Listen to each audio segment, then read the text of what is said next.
স্কুলে। তো আপনি যে গল্পগুলো বলবেন সে গল্পগুলো ও শুনলে আপনার কোনো সমস্যা নেই তো?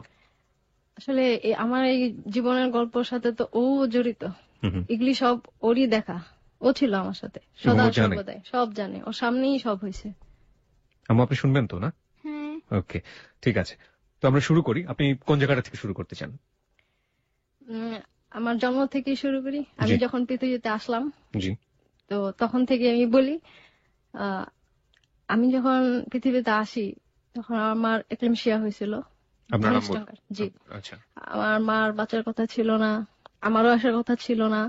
তারপরও আমার মার ভাগ্য ভালো ছিল আর আমার দুর্ভাগ্য, সেই জন্য আমি এই পৃথিবীতে আসছি। আমার মা অনেক কষ্ট পাইছে।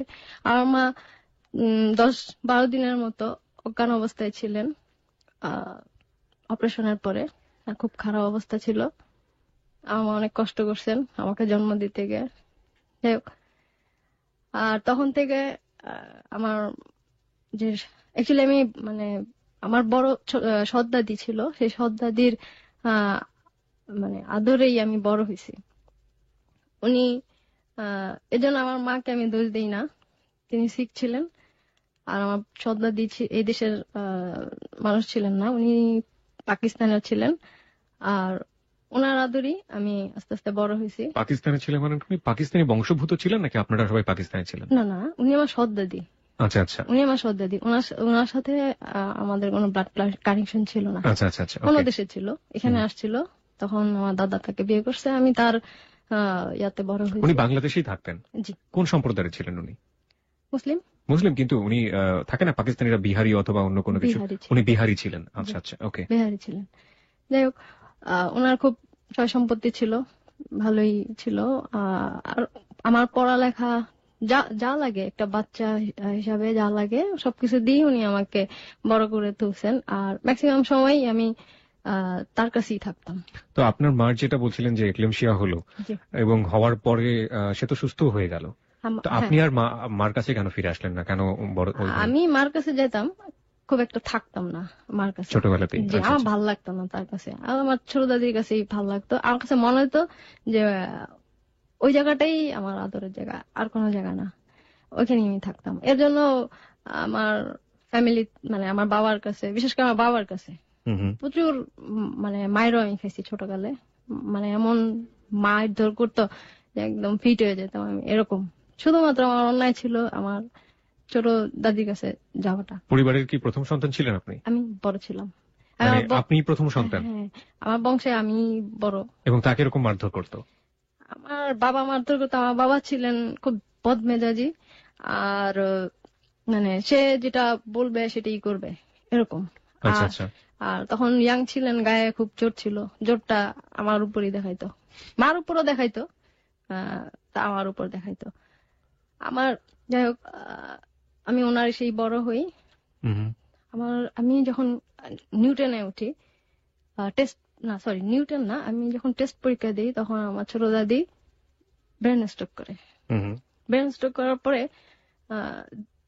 তখন মানে উনি চলাফেরা করতে পারেন না, কথাও বলতে পারেন না। এর আগে আমার ছোট দাদি আমাকে বলছিল যে আমি এসএসসি পরীক্ষায় যখন ভালো রেজাল্ট করব তখন সার্টিফিকেটটা তাকে দিতে বলছিল। সে আলমারি, তার একটা কাঠের আলমারি ছিল, সে আলমারিতে রেখে দিবে। আর আমার জন্য একটা চেনও বানাইছিল যে আমাকে সেটা গিফট করবে পরীক্ষায় পাশ করলে। বাহ বাহ বাহ, চমৎকার। আরেকটা ডিল হয়েছিল তার সাথে, আমি খুব কোক খাইতে পছন্দ করতাম। আমার ছোট দাদির দোকান ছিল, আমাকে বলছিল যে যতগুলি কোক লাগে সে আমাকে রেখে দিবে ফ্রিজে, রাতে আমি পড়বো, আমাকে খাওয়াবে। আর উনি খুব পান খাইতো, সবচেয়ে একটা মজার জিনিস যেটা, উনি ইন্ডিয়ান জর্দা দিয়ে পান খাইতো, রূপা থাকতো এটার ভিতরে। আর আমি সবসময় আমার ছোট দাদের চাবানো পান, ওটা আমার খাইতে খুব ভালো লাগতো। আচ্ছা, আমরা ছোটবেলায় এরকম খেয়েছি দাদির কাছ থেকে নিয়ে। আমার বড় দাদি বলতো যে ও তো বিয়ার নি, ঘৃণা লাগে না? আমার ঘৃণা লাগতো না কখনো, আমি খাইতাম। তো আমার ছোট দাদি ব্রেন স্ট্রোক করে, তার সাথে আমার সাথে যত ডিলিংস সব প্যাক আপ। আমি আমার মধুবাগ মানে আমার বাবা মা যেখানে থাকে, তখন আবার আমার ছোট একটা ভাই আছে হয়, ও হয়, ও তখন ছোট, ও স্কুলে তখন পড়ে। আমি পরীক্ষা দিব তখন আমি আমার মার কাছে যাই পার্মানেন্টলি, তখনই আমার পার্মানেন্টলি মার কাছে থাকা হয়। আমি আমার ছোট দাদির কাছে মাঝে সাঝে আসতাম, পরীক্ষা নিয়ে ব্যস্ত থাকতাম। তো আমার বাবা উনি ম্যাক্সিমাম সময় বিদেশে কাটাইছে, প্রচুর সে বিদেশে গেছে। কেন, মানে বিদেশে কেন যেত? তার ইচ্ছা, সে এখানে যাবে, ওখানে থাকবে, মানে ওখানে কাজ করবে, এগুলি। মানে আমার দাদা ছিলেন ডিভিশনাল ইঞ্জিনিয়ার, উনি বলছিলেন যে তার যেহেতু ভালো একটা পোস্টে চাকরি করতো, ওইটাই আমার বাবাকে দিতে চেয়েছিল, কিন্তু আমার বাবা একরোখা, সে যেটা ভালো মনে করে সে সেটাই করবে। আচ্ছা। আর আরেকটা কথা যেটা, সেটা হচ্ছে আমার মা আমার বাবাকে শান্তিতে ছিল না, তারাও কিন্তু লাভ ম্যারেজ করছিল। আচ্ছা। এমনকি আমার দাদা দাদিও কিন্তু লাভ ম্যারেজ করছিল, আমার হোল ফ্যামিলি লাভ ম্যারেজ করা। আপনি কি করেছিলেন? আমিও লাভ ম্যারেজ করেছিলাম, কিন্তু দোষটা আমারই বেশি হয়েছে। আচ্ছা, আমরা সেই প্রসঙ্গে যাই। তো আপনার লেখাপড়ার পরে কি হলো সেদিকে একটু শুনি। আপনি যখন ফিরে আসলেন আপনার পরিবারে, তখন চেঞ্জটা আসলে কোথায় আসলো? ওখানে আসার পর আমার বাবা আমাকে পড়ালেখায় ডিস্টার্ব করা শুরু করছে। টিচার দিত না, স্কুলে ঠিক মতো যাইতে দিত না, নোট কালেকশন, আমি আর্টসের স্টুডেন্ট ছিলাম বরাবরই, নোট কালেকশন করতে তো যাইতে দিবে না। আমি যদি বলতাম যে আমার দরকার, মানে সে মারধর করতো, বই খাতা ফলাই দিত। কেন করতো এরকম, মানে অকারণে কেন বাবা এরকম করবে? না, সে দিবে না, কোনো দরকার নাই, যে কোনো একটা কথা নিয়ে। সাপোজ সে আমাকে বলতেছে আমার 10টা পাকা চুল তুলে দাও, আমি যদি বলি না, তা আমার পড়ালেখা বন্ধ। অদ্ভুত। হ্যাঁ, অদ্ভুত। ও আসছে। আচ্ছা, ওর কাছে একটু যাই। তুমি তোমার নানুকে কখনো দেখেছো? নানু? হ্যাঁ। মানে যার কথা বলছিল, নানা ভাই। হ্যাঁ, আমাদের সাথেই থাকে। উনি কি এরকম, মানে ওই যে 10টা পাকা চুল তুলে দিতে বললে এরকম তুমি হাসছো? এখন এরকম করে না, বা তুমি কখনো এরকম দেখেছিলে, মানে এরকম কখনো কোনো তোমার লাইফে কখনো? ওপর তো দেখার সুযোগ হয়নি। না। আচ্ছা, যাই হোক, তারপর আপনি বলছিলেন যেটা। তো এরকম মারধর করতো, মানে মারামারি করতো, প্রচুর মারতো। আমার একটা কথা মনে আছে যে আমি আমার ছোট দাদির ওখানে, মানে আমার ছোট দাদি মানে যেদিন মারা যাবে তার আগের দিন আমার কেন জানি খারাপ লাগতেছিল, খুব খারাপ লাগতেছিল। তো আমি বলতেছিলাম আমার বাবাকে যে আমি আমার আপা ডাকতাম, আপার কাছে থাকবো। আমার বাবা বলছে না, ওখানে তুই যাইতে পারবি না। আম্মাকে বলছি, আম্মা বলছে বিকালে আমি যাব কাজটা। আমার আম্মা আবার খুব কুচাকুচি করে, অনেক কাজ করে। তা আমি বলছি যে আমার যাই, তুমি আসো আমি যাই। আমার ভালো লাগতেছে না। আমার বাবা মানে আমাকে বলছে না, তুই যাইতে পারবি না। কেন, উনি বাধা দিবেন কেন? না, তোর আমি না করছি, বাস না, তুই যাইতে পারবি না। আমার তখন জিদ উঠে আছে সারা জীবন, মানে সে অসুস্থ মানুষ, আমার ভালো লাগতেছে না, তারা দেখার জন্য আমার মনটা খারাপ লাগতেছে। সে আমার এরকম, তুই যদি যাস তাহলে, মানে তার একটা কথা ছিল, কলজাটা না ছিঁড়ে ফেলবে। আমার বলে আমারও জিদ উঠছে, না আমি যাবো। সে আমার মার সৎ দাদিকে একদম পছন্দ করতেন না, তাই কি? না, সৎ মাকে তারা কেউই পছন্দ করতেন না। সৎ মাকে কেউ পছন্দ করে, কিন্তু আমার ব্যাপারটা ছিল সম্পূর্ণ আলাদা, কারণ আমি তারে খুব ভালোবাসতাম। আচ্ছা আচ্ছা। এখনো বাসি। যাই হোক, আমি ওই দিন চলে গেছি, আমার একটু ভয় লাগে নাই যে আমার বাবা, আমি কিন্তু খুব ভয় পাইতাম আমার বাবাকে, একটা ডাক দিলে আমি মানে পড়ি কি মরি বলে দৌড় দিতাম। আচ্ছা আচ্ছা। আমি তখন আমার বাবার সাথে জিদ করে চলে গেছি। তো চলে যাওয়ার পরে ওই দিন কেন জানি আমি গিয়ে দেখি আমার ছোট দাদির এত খারাপ অবস্থা, উনি তো মানে প্যারালাইজড রোগী যেরকম থাকে, কথা বলতে পারে না, চলতে ফিরতে পারে না। তো যাই হোক, আমি সারাদিন মানে আমার সন্ধ্যা পর্যন্ত আমি তাকে পরিষ্কার পরিচ্ছন্ন করলাম। তার অবস্থা মানে তো লাস্ট টাইম তার অবস্থা খুব খারাপ ছিল।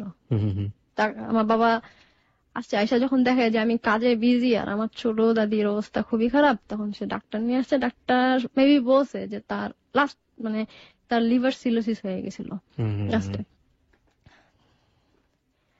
তারপর আমার বাবা আমার আর মারে নাই ওই দিন। তো সারা রাত থাকলাম, নামাজ কালাম পড়লাম। পরে 6:45 বাজে আমার বাবা আসছে, এসা একটা বলছে যে আমার বড় দাদিকে, মানে আমার আপন দাদিকে বলছে যে আমার এরকম খারাপ অবস্থা, দেখি ভালো একটা ডাক্তার আনবো লাস্ট চিকিৎসার জন্য। এটা বলছে। আর আমি তখন একটু ঘুমাচ্ছিলাম, তো আমার বলছে তোমার ছোট দাদিকে চিড়া খাওয়াইয়া এই ওষুধটা খাওয়াই দিও। আমি চিড়াটা খাওয়াইছি, 1 চামচ চিড়ার পানি খাওয়ানোর পর ওষুধটা খাওয়াতে যাব, তখন হঠাৎ করে দেখি যে আমার ছোট দাদি জানি, মানে ওই দিন ফার্স্ট আমি দেখলাম যে একটা মানুষের মরতে এত কষ্ট লাগে।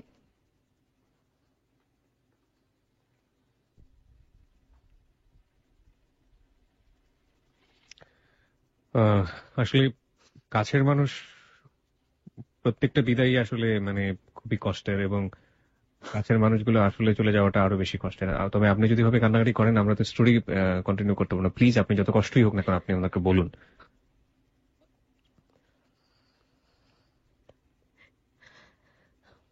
তারপর আমার ছোট দাদি ওই সময় মারা যায়, আমার বড় দাদি ইয়াসিন সূরা পড়ে তার মুখে দেয়, উনি মারা যায়।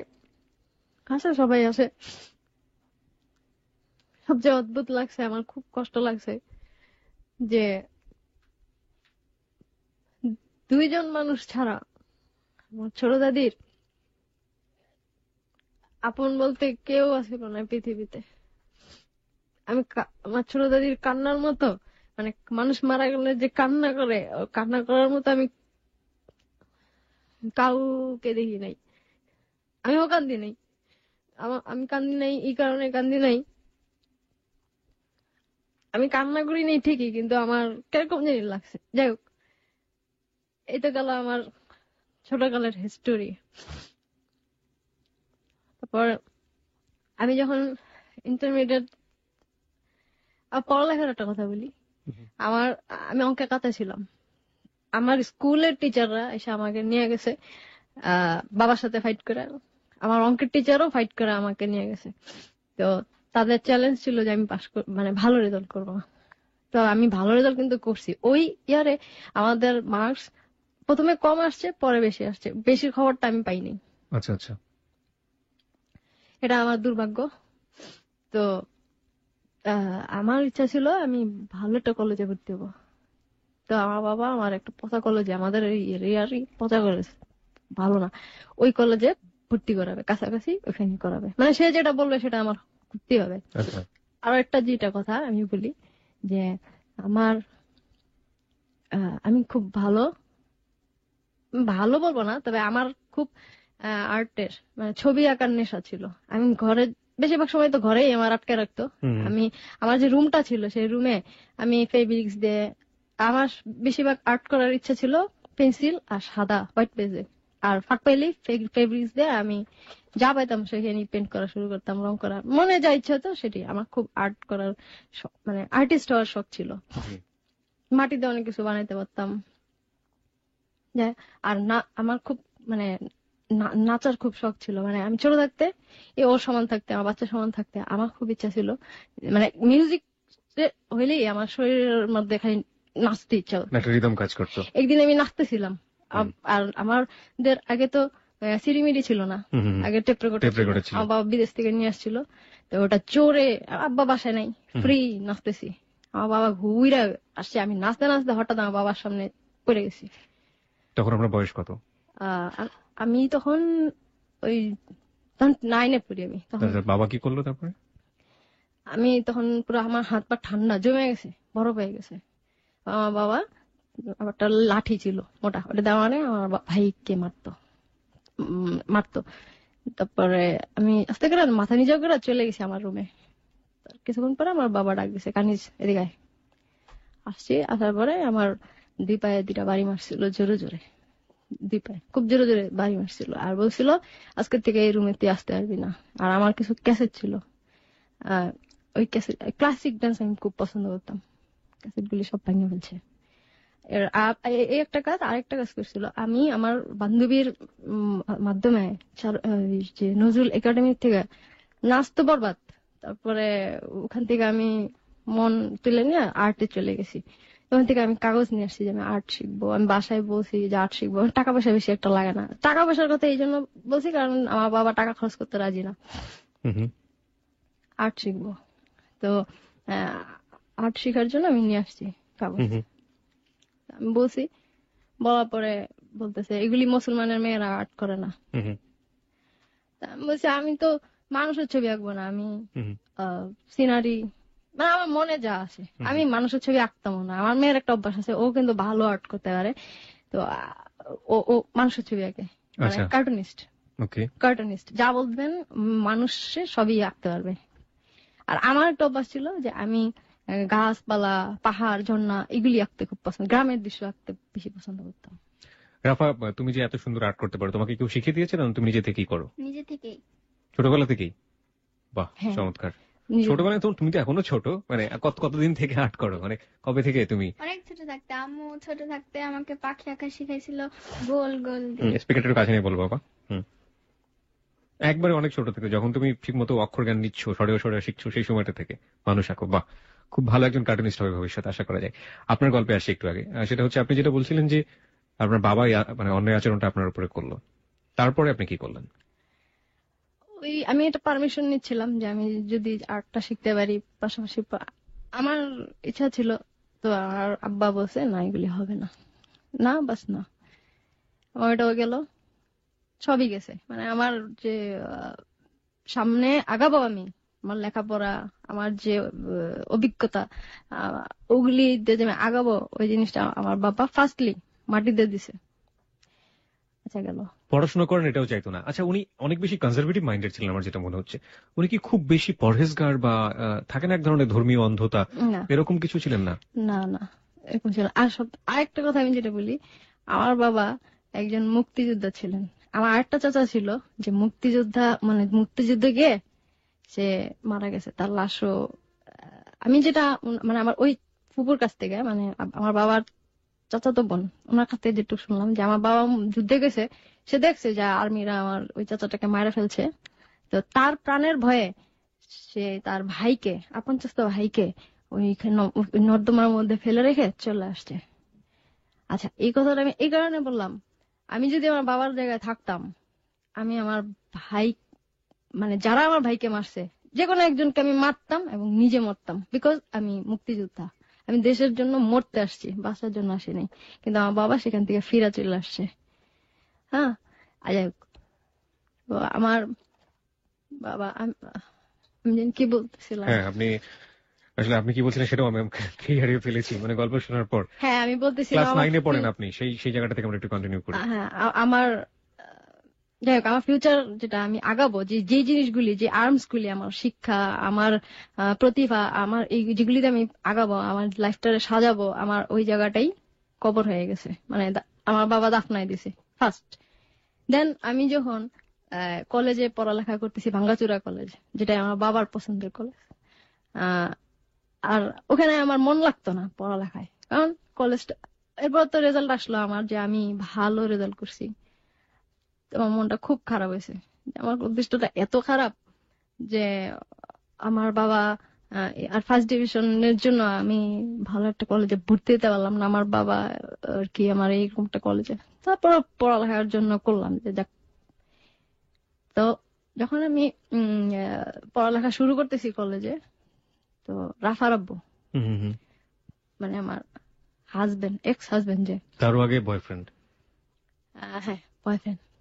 তো ও অনেক ঘুরছে আমার পিছনে, অনেক প্রচুর কষ্ট করছে, রোদ বৃষ্টি অনেক কষ্ট করছে। কিন্তু আমি এই জন্য ওকে পাত্তা দিতাম না, দুইটা কারণে। কারণ আমার পচা চেহারার ছেলেদের পছন্দ হইতো না। তুমি কিছু বলবা? তোমার আব্বুকে পচা পচা চেহারা বলেছে? না, আমার কাছে আমার আব্বুকে ব্যাঙের মতো লাগে। এটা তো একদমই ঠিক না। ওকে, আচ্ছা যাই হোক, আমরা কেন লাগে সেই কারণটা আমরা জানবো। আচ্ছা, আপনি পচা চেহারা বলছেন, পচা চেহারা ছেলেদেরকে প্রাধান্য দিচ্ছে। ওকে, কেন, মানে তারপরে কি হলো? পচা চেহারা থেকে ভালো লাগা শুরু হলো কবে থেকে? যাই হোক, আমার ভালো লাগতো না, ও ছাত্রের মতো দাঁড়িয়ে থাকতো, আর ও তো ভাড়াটা ছিল। হুম। যাই হোক, টাকা পয়সার কোনো ব্যাপার না, কিন্তু ওরা আমার প্রথমে ভালো লাগতো না, চেহারা পচা। তো এরকম কষ্ট করতো আমার পিছনে পিছনে, আর চিরকুট দিত, ছোট ছোট ছোট ছোট এক জমা করছিলাম অনেকগুলি ফাইল। তো কত সালের কাহিনী এটা? এটা আপনার হচ্ছে 97।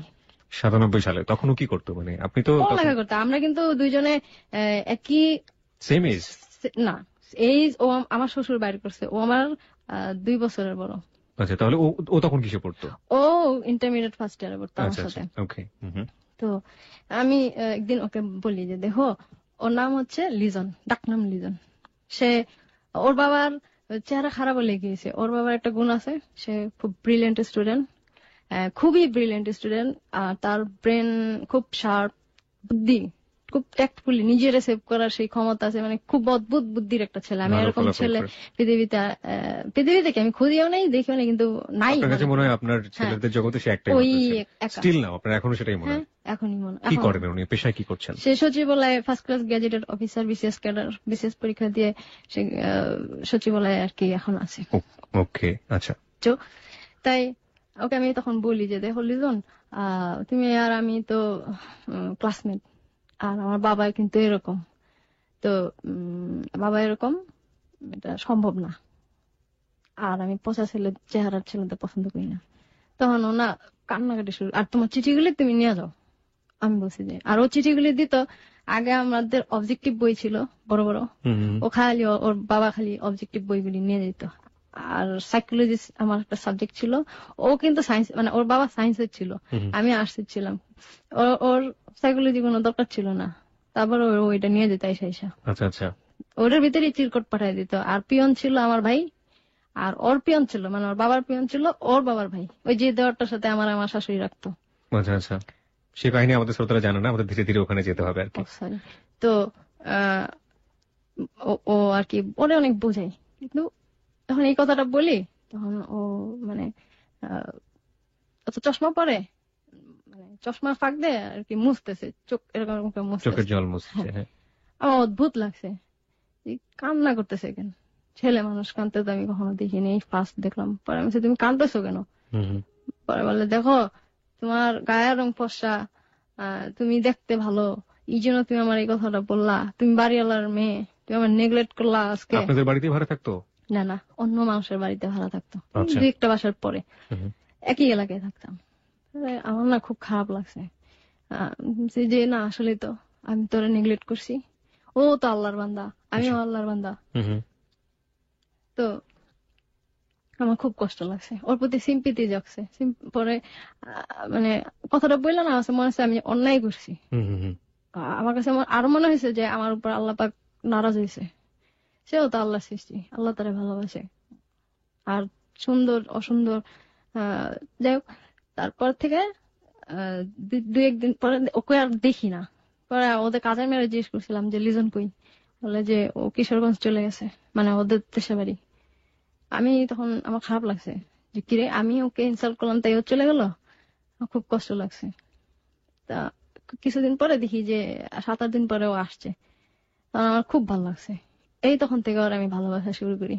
তারপর দুজন যাই, ঘুরি, মানে আসলে একটা জিনিসটা আমার পার্কেটারকে যেতাম, পার্কেটারকে যেতাম। ও আমি আবার ইংলিশে একটু দুর্বল ছিলাম, তো ও কিন্তু তখন ইন্টার পাস করে গেছে।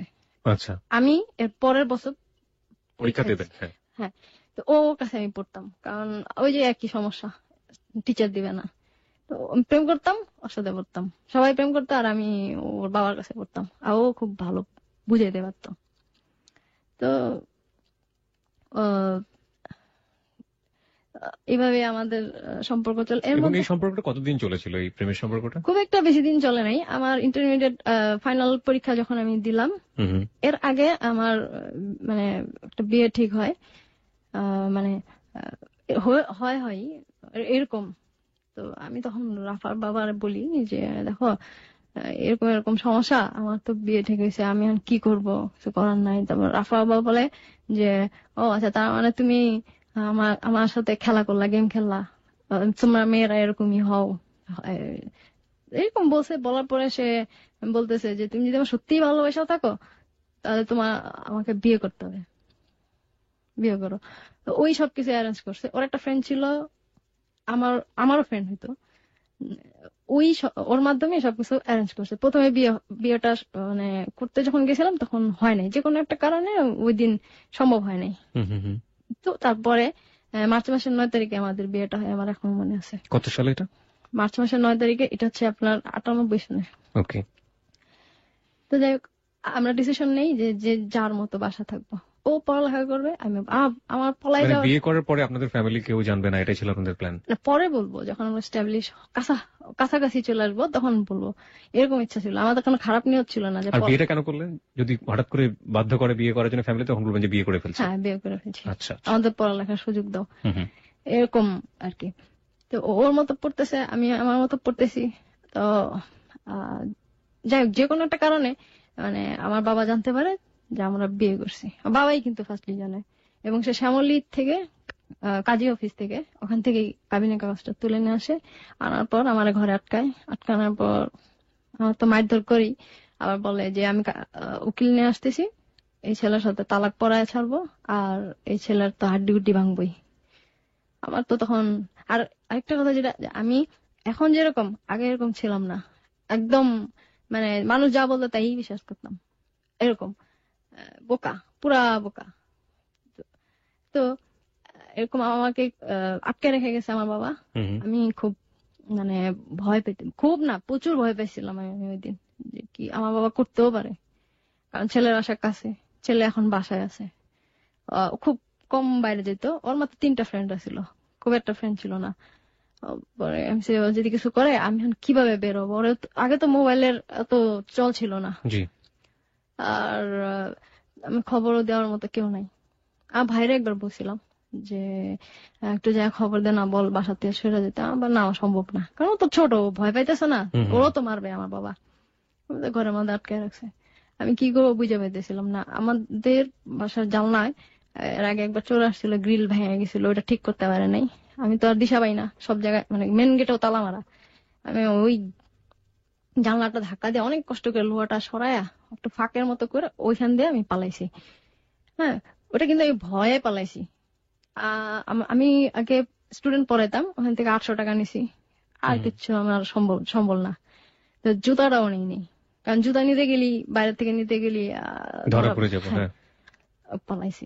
পালানোর পরে আমি আমার ওই যে ফ্রেন্ড আমারে বিয়ে পড়াই দিছে, ওর সাথে আমার সাথে ওদের বাসায় গিয়ে উঠি। উঠে আমি বলি যে তুমি লিজনের খবর দাও, এই এই ঘটনা হয়েছে, ওকে বাসাতে এবার সরে যেতে বলো, আমার বাবা তো ওরে হাড্ডি গুড্ডি এক করবে। হুম। তো পরে আমি তো পলাইছি, মানে আমি মানে আমার কাছে এত ভয় লাগছে, মনে হচ্ছে যে আমার যদি আমার বাবা পায় আমারও মারবে, ওরেও মারবে, এরকম। আর আমি তালাক দিব কিসের জন্য? আমি তোরে ভালোবাসি, আর আমি তোরে ছাড়ার জন্য বিয়ে করিনি।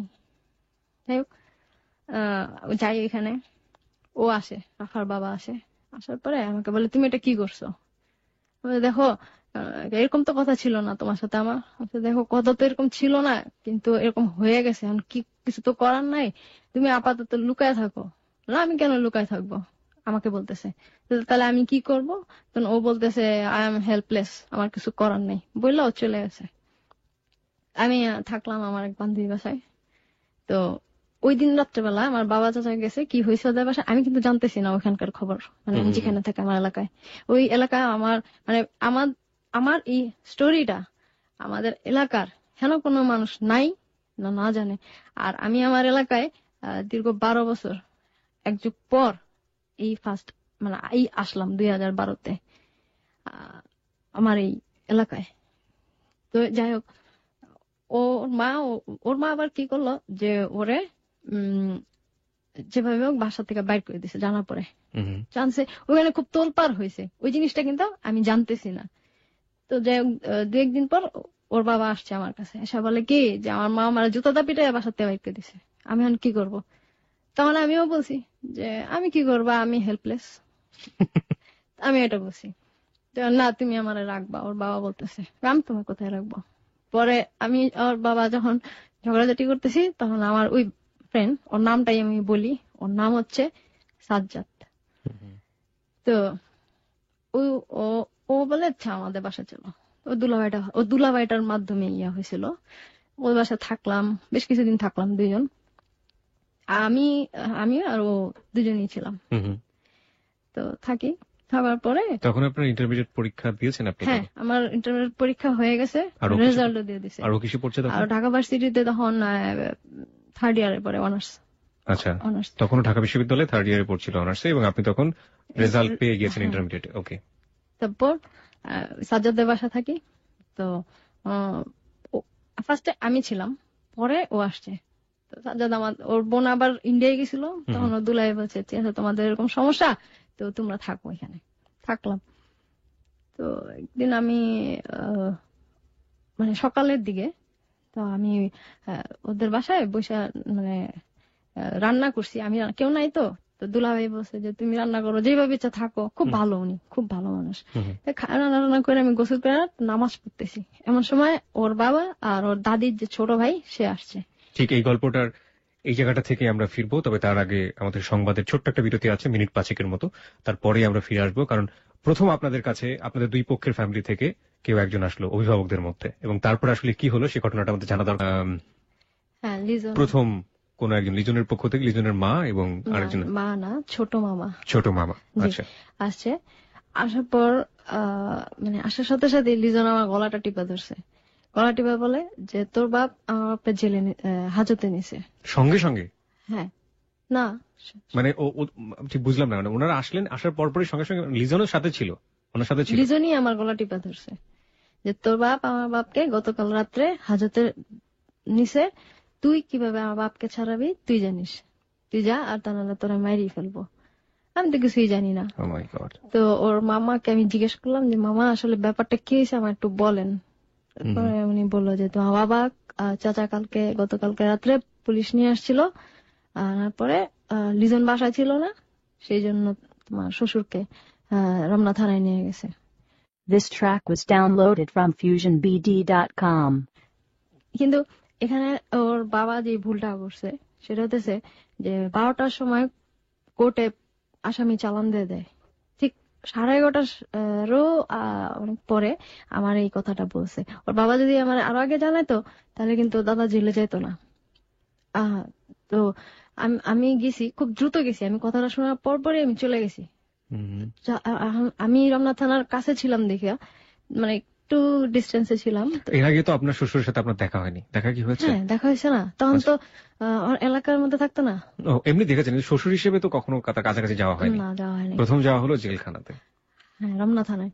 তো ওখানে যাই, আমি যখন রমনা থানায় পৌঁছাই তখন দেখি আমার শ্বশুরটারে গাড়িতে তুলে নিতেছে।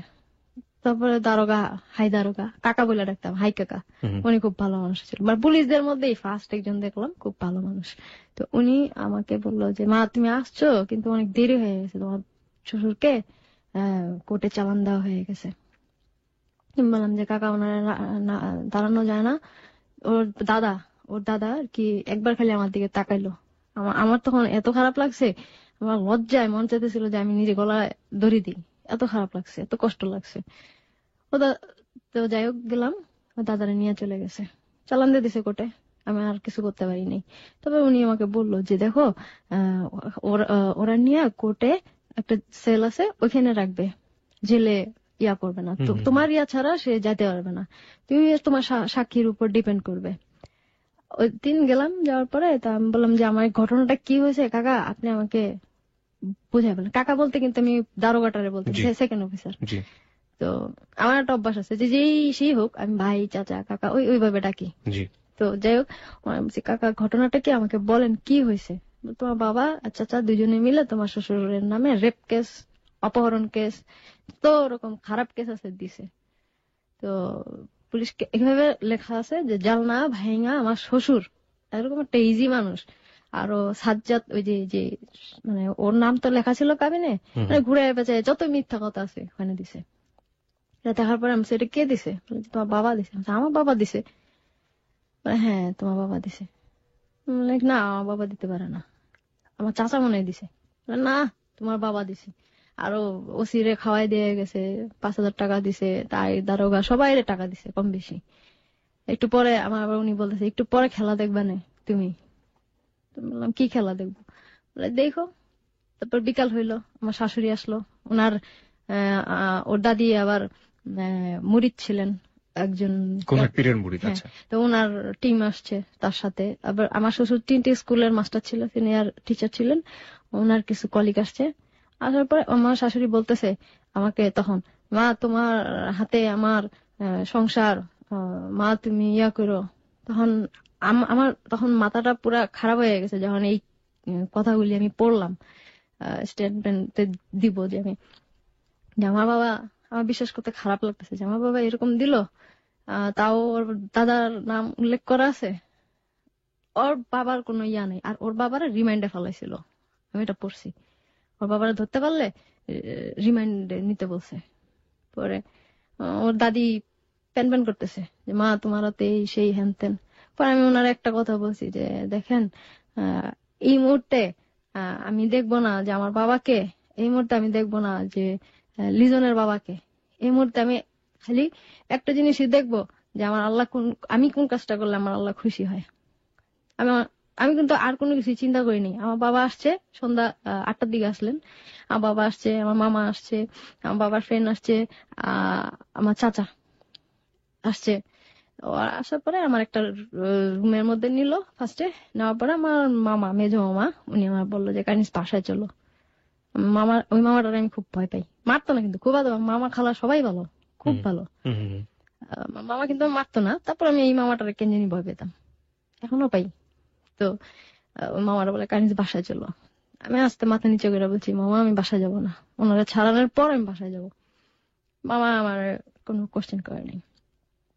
তো আমার বাবার যে ফ্রেন্ড ছিল উনি বলে যে শোনো শোনো, তুমি বিপদে পড়বা, পুলিশ কোর্ট কাছারিতে থাকা ভালো না, তুমি তোমার বাবা যা বললে সেটা শোনো। তখন আমি তারা বলছি যে কাকা দেখেন, আমি যখন পুলিশের কাছে চলেই আসছি দেখি কি হয়। এরপর আমারে ছেলে আসামিদের সাথে আমি রাখা নেই, আলাদাই রাখছে আর কি।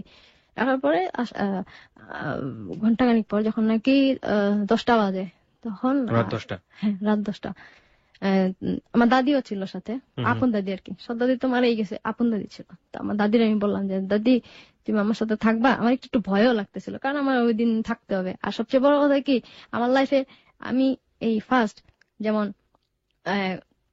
ওই যে সাজ্জাদের বাসায় আমি ছিলাম দুপুর সকালে, আমি কিন্তু ওই দিন সকালে নাস্তা খাই নাই, রাতেও মানে খুব একটা খাওয়া পায় না। সন্ধ্যায় আমি কিছু হাবিজাবি খাইছিলাম, ফাস্টফুড টাইপের, আমার সাজ্জাদ খাওয়াইছিল।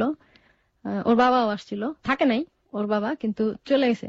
একসাথে খাইছি, খাইয়া চলে, ওই আমার খাওয়া। এরপরে সকালে এক গ্লাস পানি খাইছিলাম, তারপর তো চলে গেলাম থানায়।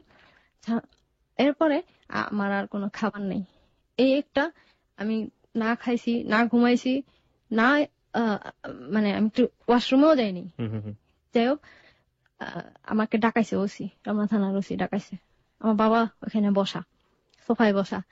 তো ওসি আমার বলতেছে যে এই মেয়ে তুমি এখানে কেন আসছো? তো আমি বলছি যে এখানে আসছি ওই যে লোকটা, ওই লোকটার যে আমার বাবা কেন ধরাইলো, উনি তো কোনো অন্যায় করে নাই। ওসি আমার সাথে খুব খারাপ ব্যবহার শুরু করছে আমার বাবার সামনে। আর আমার বাবা সেই সময় কান্না করা শুরু করছে। মানে আমার কাছে মনে হলো কি যে আমি শুটিং দেখতেছি, কাঁদতেছে।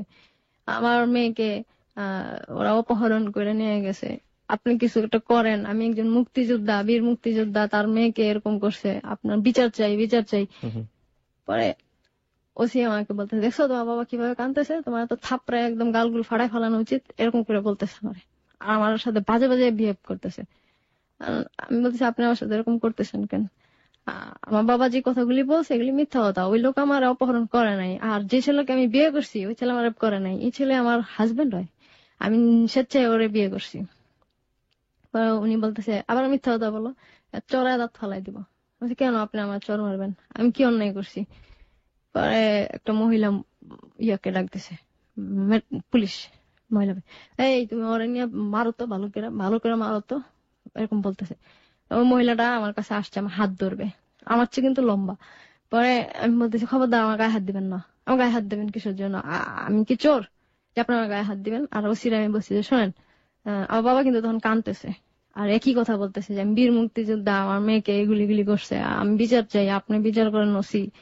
হ্যাঁ, আমি তখন ওসিকে বলছি যে শোনেন, আপনি আপনার বাজে বাজে কথা বললেন না, আমি এখানে আসছি সাক্ষী দিতে, আমি ভিকটিম, আমি আসামি না। আর সবচেয়ে বড় কথা যে আপনি আমার এই যে মহিলাদের যে মারবেন, আমি এখন কিন্তু রাস্তায় বেরিয়ে যাবো। রাস্তায় বেরিয়ে গিয়ে আমি সমস্ত মানুষ আছে রাস্তার সবাই বলবো যে দেখেন আমি এই ছেলেটারে ভালোবেসে বিয়ে করছি, এই জন্য আমার বাবা এই ওসিরা টাকা দিছে, এখন এই দুজনে মিলা আমার সাথে এরকম করতেছে।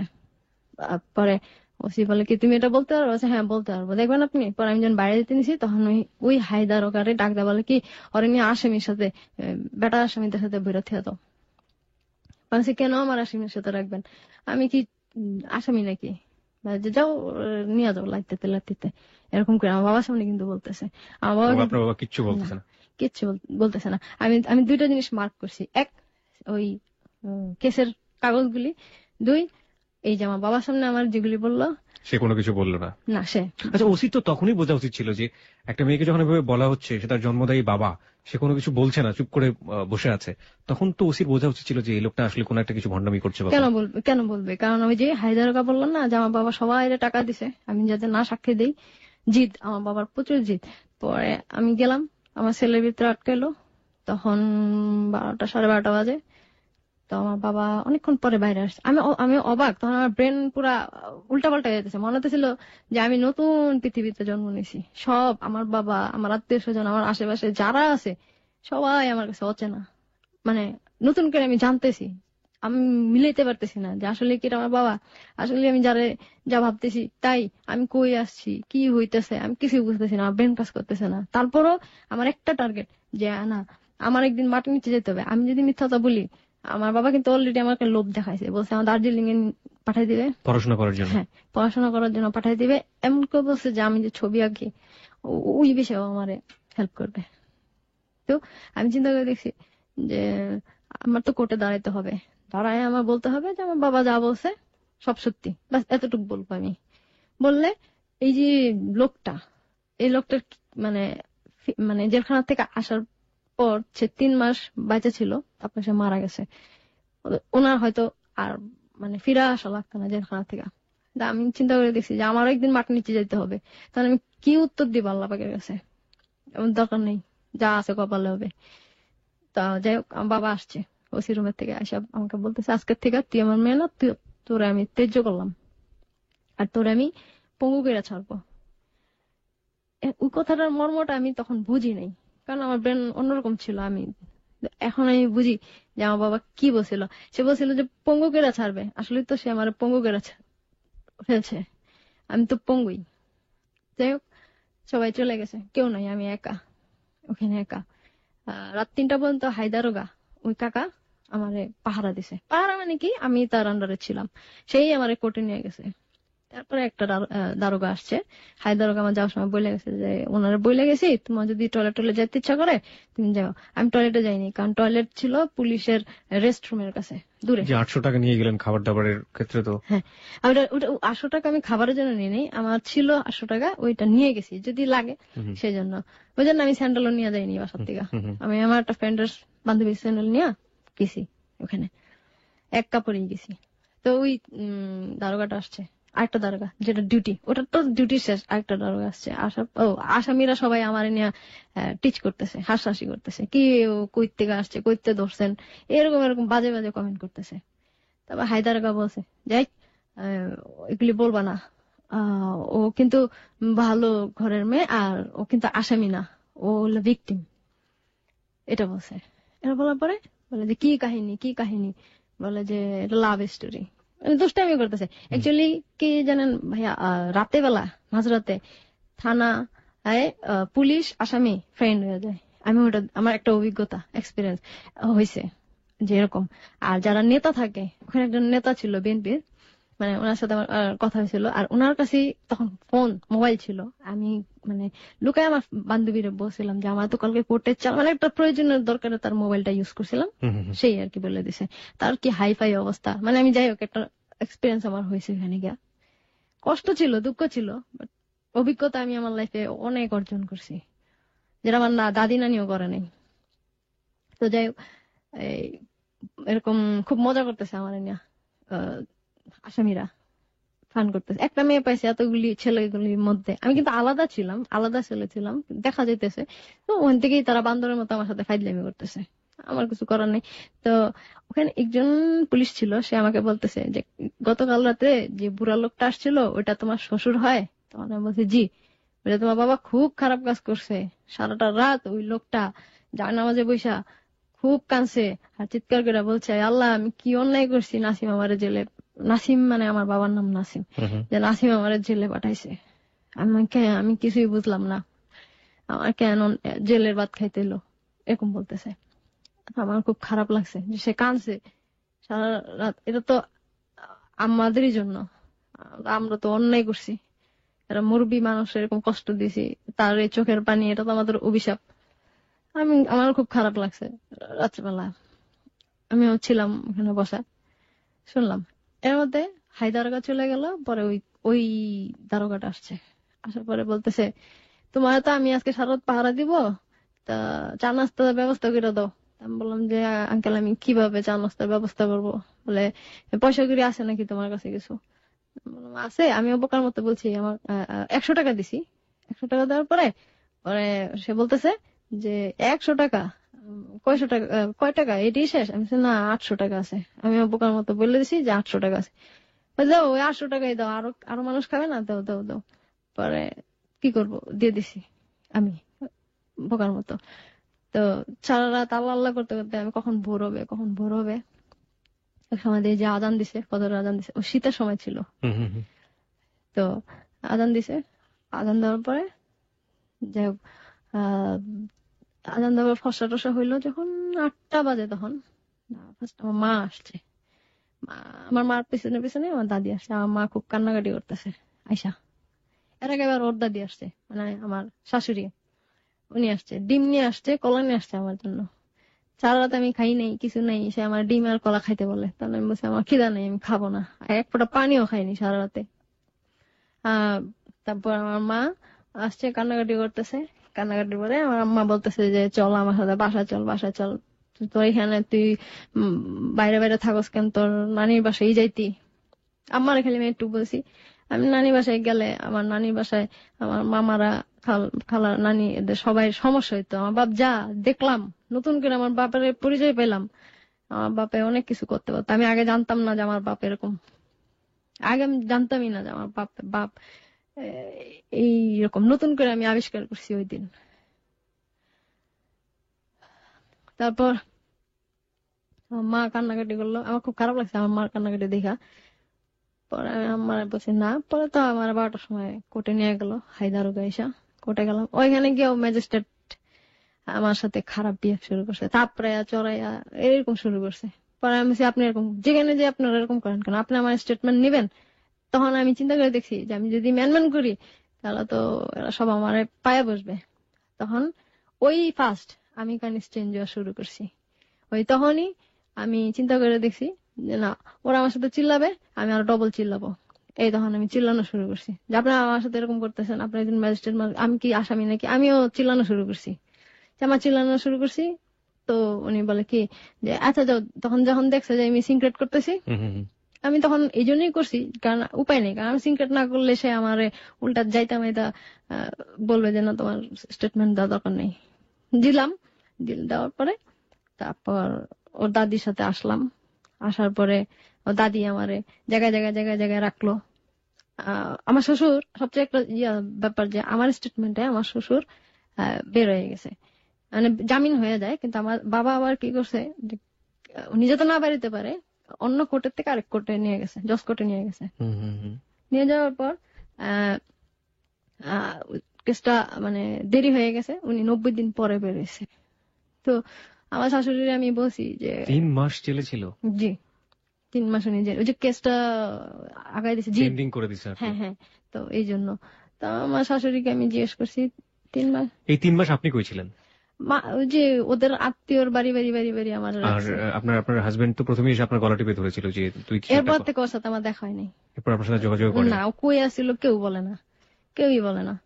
তো আছে, ওর দাদির জিজ্ঞেস করলে বলে যে আছে, যেখানে আছে আছে, তোমার বলা যাবে না। এটা কি এই জন্য করতো যে ছেলেকেও ধরে জেলে ঢুকিয়ে দিত? রিমান্ডে নিছে সেই জন্য।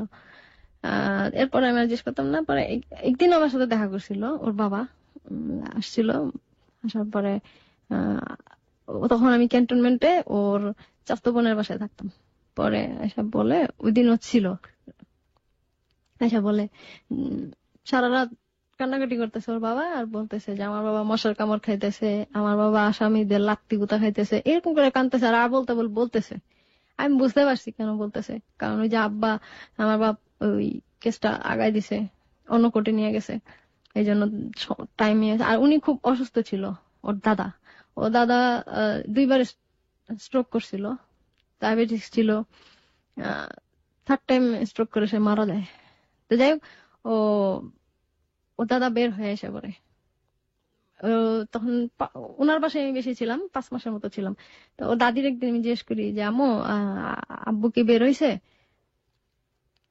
তো ওর দাদি বলতেছে, না না না, তোমার শ্বশুর বের হয়নি, তোমার বাপ এই করছে ওই করছে, কিন্তু সে বাইরে হয়ে গেছে। মানে ভয়ে আপনাকে বলে নাই বোধহয় এরকম একটা কিছু?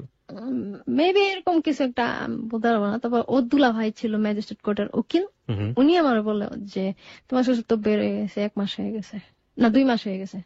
কি বলেন? আমার শাশুড়ি সেদিন জিজ্ঞেস করলাম, উনি তো এই কথা বললো, তোমার শ্বশুর বের হয়ে গেছে। তো হঠাৎ আমার মাথায় একটা বুদ্ধি মানে কি, আমার ভিতর থেকে একটা জিনিস কাজ করতেছে যে লোকটা এরকম কাঁদছে, ইয়া করছে, আমার উচিত তার পায়ে ধরে মাপ চাওয়া। এবং আমার বাবা যা করছে এর জন্য, হ্যাঁ, তার কাছে আমি তো আমার বাবার সন্তান হয়ে মাপ চেয়ে নেই। তো আমি 2বার ট্রাই করছি আমার পাশে, মানে আমি আমার এলাকায় ঢোকার জন্য, পারি নাই। মানে যে 2বারই গেছি দেখি যে আমার বাবা রাস্তার মধ্যে দাঁড়ায় আছে, ভয়ে আর ঢুকিনি। তো একদিন দুপুর দিকে আমি বোরকা টোরকা পরে ঢুকছি।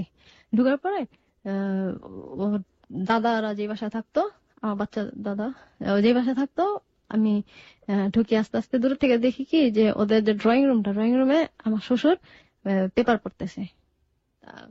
আমি আবার ওদের সরাসরি ঢুকে যাই। আমি ঢুকে যাওয়ার পরে আমরা পা জড়ায় ধরি আর কান্নাকাটি করি। তো উনি আমার বলে, তুমি কে? পরে আমি বলি যে আব্বু, আমি আব্বু ডাকতাম। তো আমি বলছি, আব্বু আমি তো এরকম কানিস, আব্বু আমার অন্যায় হয়েছে, আমার মাফ করে দেন। মানে আমি ওনার কাছে ক্ষমা চাই। ক্ষমা চাওয়ার পরে উনি আমার বলে যে হ্যাঁ, তোমার উপর আমার কোনো রাগ নাই, আমি তোমারে ক্ষমা করে দিছি। আমার নিজের ছিল, তুমি যা করছো আমার নিজে ছিল তা করে নাই। পরে আমি বলছি, আমার বাবারও ক্ষমা করে দেন। কেন? তোমার বাবার আমি কোনোদিন ক্ষমা করতে পারবো না, আমি কালকে আমার মাঠেও তোমার বাবার ক্ষমা করবো না। যাই হোক, এরপরে এরপর থেকে উনি আলাদা বাসা নেয়, বড় বাসা নেয়। তারপরে আমি একসাথে থাকি তাদের সাথে। ওই পরিবারে আপনি থাকতেন, আপনাকে নিয়ে মেনে নিল? উনি আমাকে বলতেছে যে কানিস তুমি না ইডেন কলেজে পড়ো? না তো। না, তোমার শাশুড়ি বললো যে তুমি ইডেন কলেজে পড়ো, হোস্টেলে থাকো। তুমি কই থাকো? আমি বললাম যে আবু আমি ক্যান্টনমেন্টে থাকি। আমাকে, মানে আমার শাশুড়ির কথা বলছি, যে উনি ওইখানে থাকতে বলছে। আর কিছুদিন পরে, মাসখানিক পরে জঙ্গলবাড়ি নিয়ে যাবে। জঙ্গলবাড়ি হইতেছে আমার শাশুড়ির বাবার বাসা, মার বাসা। তো ওখানে নিয়ে যাবে। মোট কথা আমার শাশুড়ি আমার ঘুরাইতেছে, খালি ঘুরাইতেছে। পরে বলে না না না, তোমার ঘুরতে হবে না, তোমার পড়ালেখা করতে হবে। আমার শ্বশুর বলতেছে আমি তোমার পড়ালেখা চালামো। আরেকটা কথা যেটা, যে কোর্টে আমার শ্বশুর জজের সামনে বলছিল যে আমার কোনো মেয়ে নাই, হ্যাঁ, আল্লাহ আমার একটা মেয়ে দিছে। হ্যাঁ, জজ তার প্রশ্ন করছিল যে এই যে মেয়েটা আপনার জন্য এরকম করতেছে, এরকম যুদ্ধ করলো, এই মেয়েটা যখন বাসায় যাবে তখন কি আপনি ভালো চোখে দেখবেন? তখন আমার শ্বশুর বলছিল যে আমি ওয়াদা করতেছি, আল্লাহ আমার কোনো মেয়ে দেয় নাই, আমার 3টা ছেলে, এটা আমার ছেলের বউ না, আল্লাহর তরফ থেকে আমার একটা মেয়ে আছে, এটা নাসিমের মেয়ে না, এটা কুদ্দুস খানের মেয়ে। আমার শ্বশুরের নাম কুদ্দুস খান ছিল, যে কুদ্দুস খানের মেয়ে।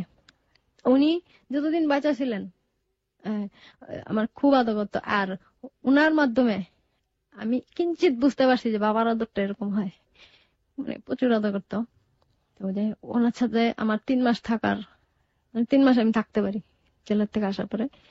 তো আমার শাশুড়ি ওর বাবার কাছ থেকে, মানে আমার যে হাজবেন্ড, ওর কাছ থেকে আলাদা করে রাখতো, কারণ ও স্টুডেন্ট ছিল, সেই জন্য। পড়াশোনার ক্ষতি হবে এই কারণে, বা অন্য কোনো উদ্দেশ্য থাকতে পারে, বেবি আসবে সোজা কথা, এই কারণে। আচ্ছা আচ্ছা। তো আর এমনকি যে আমি আমার যেমন আমি এতটুকু ডিস্টেন্সে আসি, মাঝখানে থাকলেও এটা দোষ আমার, একই করে থাকতাম, আমার চেহারা দেখতে দিত না, এরকম। আপনার হাজবেন্ড কিছু বলতো না? না, কিছু বলতো না। ও মাঝে মধ্যে যখন বাসা ফাঁকা ফুকা পাইতো তখন আমার সাথে কথাবার্তা বলতো, প্রেমালাপ করতো, মার সামনে না। আর মাকে কি ভয় পেত? হ্যাঁ, মাকে কি খুব ভয় পেত? মাকে তো ভয় পাইতোই, মা যা বলতো তাই হইতো। আর আমার শ্বশুর কি করতো, আমার শ্বশুর যখন দেখতো যে আমার শ্বশুরের কাছে আমি এসে বসে আছি। আমি কি করতাম, যখন আমার প্রচুর কাজ করাইতো আমার শাশুড়ি, আমি যাওয়ার পরে কাজের বেটিগুলি ভাগাই দিছে। আর তখন মানে সে কি বলে গোপনে আমার উপর টর্চার করা শুরু করছে। আমি যখন ঢুকি তখন সে আমার আগেই থ্রেট দিছে, বলছে যে কানিস তুমি ঢুকতেছো কিন্তু শান্তি পাবা না, আমার ছেলের ভাত তোমার খাইতে দিব না, এরকম। এই থ্রেট, এই একই থ্রেটটা আমার বাবা আমারে দিছিল, যে এই ছেলের ভাত তুই খাইতে পারবি না। দুজনই আমার এই থ্রেটটা দিছিল এবং ওরা সাকসেস হয়েছে।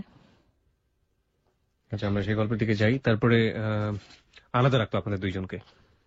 হ্যাঁ, আলাদা রাখতো। আর আমি ম্যাক্সিমাম সময় কি করতাম, যখন ফাঁকা ফাঁকা থাকতো তখন আমি আমার শ্বশুরের কাছে যেতাম। উনি আমারে এই কারণে যেতাম, কারণ আমি তার কাছে গেলে একটু আদর পাইতাম। আদর বলতে কি, সে আমার কোলে নিয়ে তো বসে থাকতো না, সে আমার ভালো ভালো কথা বলতো। আমি গেলেই বলতো, কানিস কি লাগবে তোমার, তুমি কিছু খাবা, বাবার আদরটা পেতেন আপনি? কিছু খাবা। আর আমার ছোট দেওয়ার নাম ছিল লিখন, বলতো এই লিখন যা দেখ কানিস কি খাইতে চাই। আমি কিন্তু কিছু খাইতে চাইতাম না। আমি লিখনের বয়স তখন কত ছিল? লিখন তখন 6 বছর, 6-7 বছর এরকম। ওকে। তো আমার বলতেছে কিছু খাবা, তুমি কিছু খাবা, খাও খাও, এরকম বলতো। এটাই বা কয়জন বলে। স্কুলে যাইতো আমার শ্বশুর। একদিন আমি জানি না এটা ওনার পরীক্ষা কিনা, অবশ্য ওই সময় অন্ধকার ছিল। তা আমার শ্বশুর স্কুলে যাবে, তখন ওনার চটির খুঁজা, মানে স্যান্ডেল, স্কুলের টিচার ছিলেন? হ্যাঁ, আচ্ছা, স্কুলের টিচার। উনি স্যান্ডেল খুঁজা পাইতেছে না তখন আর কি। আমার শ্বশুর বলতেছে, আসলে খুঁজে পাইছিল না, খাটের নিচে ছিল, তো বলতেছে আমার স্যান্ডেলটা কই, লিখনের আম্মা স্যান্ডেলটা কই। তা আমার শাশুড়ি আর কি রান্নাঘরে ঢুকতেছে, আমি আবার দেখছি তার স্যান্ডেলটা খাটের নিচে। আমি না পায়ের কাছে দিছি ওনার। এই কথাটা আমার শ্বশুর তার ফ্যামিলি, তার যে পরিবারের সবার কাছে বলছে যে না, নাসিম যেরকমই হোক, নাসিমের মেয়েটা জানো আমার ভাল লাগছে, আমি যে ওরা নিজের মেয়ে করছি, আমার ভাল লাগছে, ও আমার স্যান্ডেল লাগাই দিছে। ও মেয়েটা আমার মাঝে মাঝে দাঁড়ায় থাকে, আমার জন্য সে মিলাদও পড়াইছে, আমার যাতে ভালো হয় মঙ্গল হয় এই জন্য মিলাদ পড়াইছে। আমার প্রচুর আদর করতো। এমনকি আমি যে ফার্স্ট ঈদ ওনার সাথে করি, আমার শাশুড়ি অনেক টাকা দেয় যাতে আমার জামা কাপড় কিনে নিয়ে আসার জন্য ঈদে। আমার তো জামা কাপড় ছিল না, কারণ আমি একটা জামা পরে বেরিয়েছি। তো আমার শাশুড়ি কি করে, একটা ঘটনা আছে, আমার শাশুড়ি কি করে, ইসলামপুরে যায় কাপড়ের জন্য, আমার নিয়ে যায়। আমার সাথে ওনার বান্ধবী থাকে। তো আমার শাশুড়ি আমি কিন্তু ইসলামপুরে কখনো যাইনি, আমার রেঞ্জ ছিল মৌজাক পর্যন্ত, তাও আম্মা খালাদের সাথে যেতাম, আন্টিদের সাথে যেতাম। তো ইসলামপুরে গেছি অনেক দূরে, যাওয়ার পরে ওখানে তো কিরকম মার্কেট, কাপড় চোপড়ের এরিয়া, আমি না আমার শাশুড়ির সাথে হাইটা কুলাইতে পারতেছি না, মানে এত ফাস্ট হাঁটে। তো একসময় আমি তার মিস করি, হারাই ফেলি। তো আমি খুঁজা পাই না, প্রায় 1 ঘন্টার বেশি আমি তারে খুঁজি, পাই না। আমার তো তখন হার্টবিট বেড়ে গেছে, হ্যাঁ উনি কই গেল। তারপরে আমি দিশা মিশা না পায়া কান্নাকাটি শুরু করি ওই জায়গাটায়, মানে হাউমাউ করে কান্দি না, মানে কান্দিছি, দাঁড়া আমি কি করবো বুঝতেছি না, আমার কাছে টাকা নাই। এমন সময় সিএনজি আলা আমার বলতেছে যে মা কি সমস্যা তোমার, আমার কি বলা যাবে? তখন আমি নির্ভয়তার কাছে বলি যে আঙ্কেল এই অবস্থা, আমি আমার শাশুড়ি মারে হারাই ফেলছি। তো উনি অবশ্য আমার তখন বলে যে তোমার এনে ফালায় রেখে চলে গেছে, সে বাসায় আছে। আমি যাবো কিভাবে? কেন তুমি বেবি ট্যাক্সি করে যাও গা? আঙ্কেল আমার কাছে না টাকা নাই, আমি আমার শাশুড়ির টাকা দিয়ে আসছি, তো আমার কাছে টাকা নাই, আমি কিভাবে যাবো? আরে এই অবস্থা, আচ্ছা ঠিক আছে চলো তুমি। উনি আমার ইয়া পর্যন্ত, আমার বাসা মগবাজার পর্যন্ত আগায় দেয়, আমি আর বেশি দূর যেতে পারবো না, তুমি যেতে পারবা? পারবো, কারণ আমি তো চিনি, ওইটুক জায়গা আমি চিনি। বাসায় আসছি, আয়সা দেখি চোরের মার বড় গলা চোরে খায় দুধ কলা, আয়সা দেখি বাসায় একটা কাহিনী সৃষ্টি করে ফেলাইছে। তারপর ওর বাবা বলতেছে যে কত বাসা আমার গালা, ওর বাবা ভার্সিটির থেকে আসছে, তখন রমজান মাস, বলে বাইক করে দেন, লাইতে বাইক করে দেন, এই তোর লজ্জা শরম নেই, যেমন তাই বলতেছে। পরে আমি কাঁদতেছি। ও আপনাকে বলতেছে আপনার হাজবেন্ড? হ্যাঁ, মানে দোষটা আমার হয়েছে এই জায়গায়। যাই হোক, এখন তার কি ইচ্ছা ছিল, আমার কি করার ইচ্ছা ছিল আল্লাহ পাক জানে, সে জানে। আমি যে আসছি সেই সালামতে, আয়সা দেখি বাসা গরম, এরকম মানে একটা কাহিনী। আমার শাশুড়ির একটা অভ্যাস ছিল কাহিনী ক্রিয়েট করা, আর ওই কাহিনীর ভিলেন থাকবো আমি, উনি থাকবেন নায়িকা, এই টাইপের। আর আমার হাজবেন্ড থাকবে লগে আমার পিটানের মানুষ। ওই তো যাই হোক, গায়ে হাত তুলতো? ওর মানে মারামারি করার অভ্যাস খুব ছিল। আর ও এমন ভাবে আমার সাথে মারামারি করতো, ওর মানে একটা পুরুষ যেরকম মারামারি করে ওইরকম ভাবে। তো যাই হোক, ওই দিন এরকম করলো, করার পর এরপরও আরেকবার মানে এরকম করছে, মানে আমার শাশুড়ি প্রায় প্রায় এরকম করতো, বাসায় একটা সিগারেট করতো।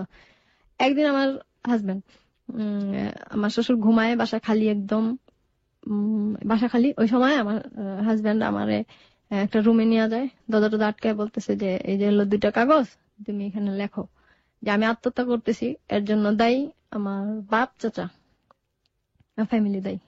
আরেকটা লেখো যে আমি লিজনটা তালাক দিতেছি, ওর কাবিনের টাকা আমার দরকার নেই। তখন আমি এর আগে অনেকবার বলে যে তুই আমার তালাক দিতে, আমার মা খুব খুশি হবে, আমরা বাঁচি, তুই তালাক দিলে তোরে আমার বাপ ভয় পায়।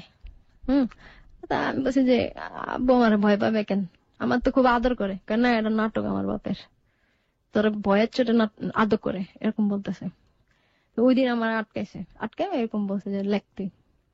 তো আমি বলছি না, আমি কেন এগুলি লিখবো, আমি কেন তোমার তালাক দিব, আর কেন আমি আত্মহত্যা করবো, না তুই লেখ।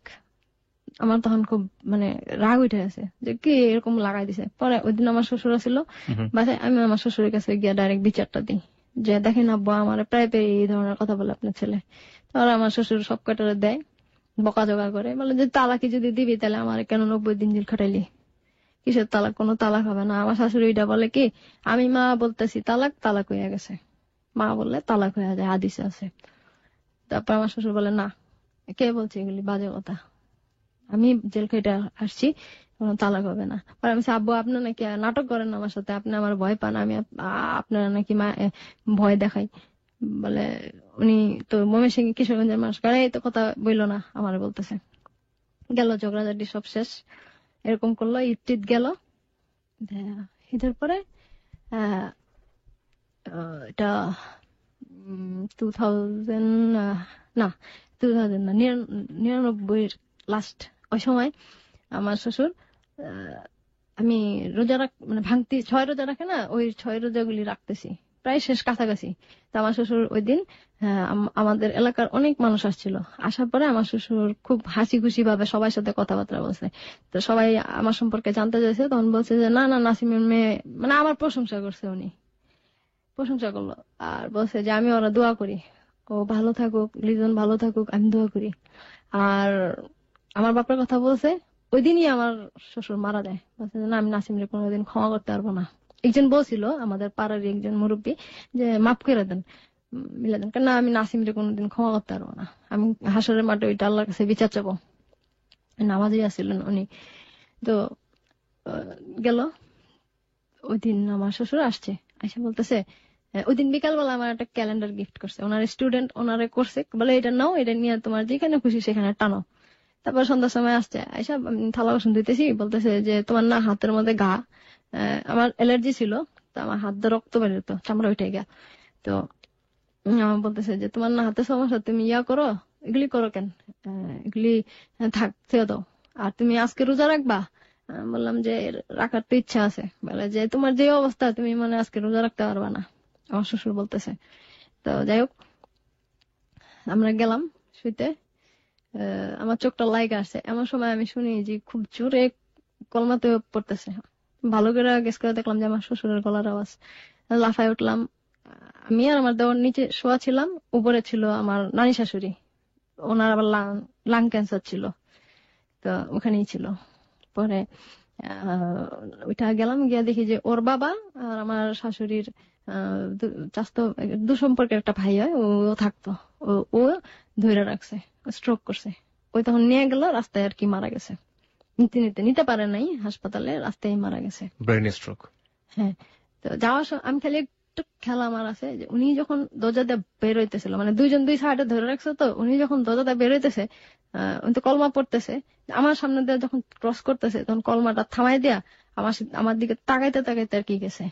আমার এতটুকু স্পষ্ট খেলা আছে। তারপর তো মারাই গেল, আবার লাশ নিয়ে আসলো, রাখলো। এর মধ্যে আমার শাশুড়ি চিৎকার দিয়ে উঠছে, কারণ যেটা কি করলা, তোমার শ্বশুরে মাইরা ফলাইলা। মানে চিৎকার দিয়ে বলতেছে। এর মধ্যে কিছুক্ষণের মধ্যে তার আত্মীয় স্বজন মানে কেন এটা কিরকম গেল ওই নাটকীয় তার জন্য, মানে আপনাকে একটা ব্লেমটা দিয়ে দেওয়ার জন্য? এখন কিসের জন্য মানে ওই জিনিসটা বলতেছিল এটা সেই জানে, মানে আমি তখন বুঝতেছিলাম না, কারণ তখন তো আমি তো হিমশিম খাইয়ে গেছি যে কি কি হইলো এটা, মানে তো মানুষ এভাবে মারা গেল। আপনার বর তো সেই সময় কাছেই ছিল, আপনার হ্যাঁ। বাবার কাছেই ছিল, মানে আপনার আব্বুর কাছে, মানে আপনার শ্বশুরের কাছে ছিল। তো মা যে এই ধরনের ব্লেম সে দিচ্ছে একের পর এক এত বড় একটা বিষয় নিয়ে, সে কোনো প্রতিবাদ করেনি? না, কিছু বলতো না, কিচ্ছু বলতো না। তো ওর আত্মীয় স্বজন মানে আমার শাশুড়ির আত্মীয় স্বজন সবাই আসছে, সবাই একই কথা বলতে, এক আনিস তোমার বাবা মা কই, তুমি তো তোমার শ্বশুরে মায়েরা ফেললাম। ওই ওই মুহূর্তে আমার একটা জিনিস খালি খেলা আসতেছিল, ওই যে আমি জেলার ভাত খাইছি সেটা খেলা আসতেছিল যে ওরা যদি এখন আমার নামে কেস করে দেয়, যদি পুলিশ তো যেই খারাপ, আমার যদি ফাঁসি হয়ে যায়, আমার এটা এমনিও আমার তার জন্য খুব খারাপ লাগতেছিল যে আমি ওনার কাছ থেকে বাবার আদর পাইতাম, উনি আমার শেল্টার ছিল। হ্যাঁ, আর সবসময় বলতো যে কানিজ আমি যতদিন আছি তোমার কোনো সমস্যা নেই। আমার বলতো যা ইচ্ছা তুমি তাই করতে পারবা, যা খাইতে ইচ্ছা করে আমার বলবা, আমার বলতো। পরে উম, আমার খুব খারাপ লাগতেছিল, মানে আমার লাইফে আমি আমার ছোট দাদির কথা বললাম না, আমার ছোট দাদি মারা গেছে আমি কিন্তু কান্দিনি, কষ্ট পাইছি, আমার ভিতরে কষ্ট আছে, আমি তারা খুব মিস করি।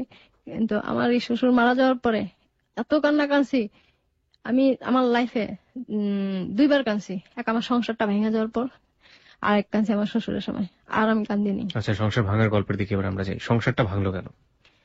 সংসারটা ভাঙছে, আমার সংসারটা ভালোই চলতেছিল। মানে ওর বাবা সংসারের খরচ দিত না, ইচ্ছালে দিত ইচ্ছালে দিত না। আমি আমার সংসার লাইফে অনেক কষ্ট করছি। আমি শীতের দিন আমার এই বাচ্চাটা তখন 3 বছর, তখন আর কি সব শুরু করছি, 3 বছর তখন শুরু করছি। আমার তখন খাট ছিল না, কিচ্ছু ছিল না, কোনো কিছু ছিল না, আমি একটা টিনের ঘরের বাসা। আর আরেকটা জিনিস জানতে চাই, যেটা হচ্ছে আপনাদের শাশুড়ি মানে ইচ্ছাকৃত ভাবে আপনাদের দুজনকে আলাদা রাখতো যাতে আপনাদের বেবি কোনো না বেবি আসে। না হয়। হ্যাঁ, তো এই বেবি আসার পরে কোনো প্রবলেম হয়নি? হয়েছে না। এই বেবিটা যখন আমার পেটে আসছে আমার শ্বশুর তখন মারা গেছে, মানে আমার শ্বশুর মারা যাওয়ার আগেও আমার পেটে আসছে। আমি টের পাই নাই, ডাক্তারও টের পাই নাই, যাই হোক ও যখন ধরা পড়ছে তখন 4 মাসে ধরা পড়ছে, তখন আর কিছু করার ওয়ে নেই। তা আমার ভাসুর আমার কিছু করার ওয়ে নেই মানে কি? আপনারা কি চেয়েছিলেন অ্যাবর্ট করতে? ও চাইছিল। আপনার হাজবেন্ড চেয়েছিলেন? হ্যাঁ চাইছিল। এমনকি ডাক্তার না করার পর ও বলছিল যে হবে হবে। সারা, রাফা। রাফা, তোমার সাথে একটু কথা বলি। এই যে তোমার আম্মু তোমাকে নিশ্চয়ই এর আগে অনেকবার বলেছে যে তোমার আব্বু চাইতো না যে তুমি দুনিয়াতে আসো বা এরকম একটা, তো এই গল্পটা যখন শোনো তখন তোমার মানে তোমার কি বলতে ইচ্ছা করে? আমার রাগ উঠে আমার আব্বু আর দাদুর উপর। আমার দাদু অনেক খারাপ। আমি ছোট ছিলাম, কিছু বুঝতাম না, তখন আছে না কামড় দিতাম, তখন আমার আব্বু আম্মুর কাছে বিচার দিত, আমার আম্মু তখন অনেক মারতো। আচ্ছা, আমরা ওর কাছে আবার যাবো একটু।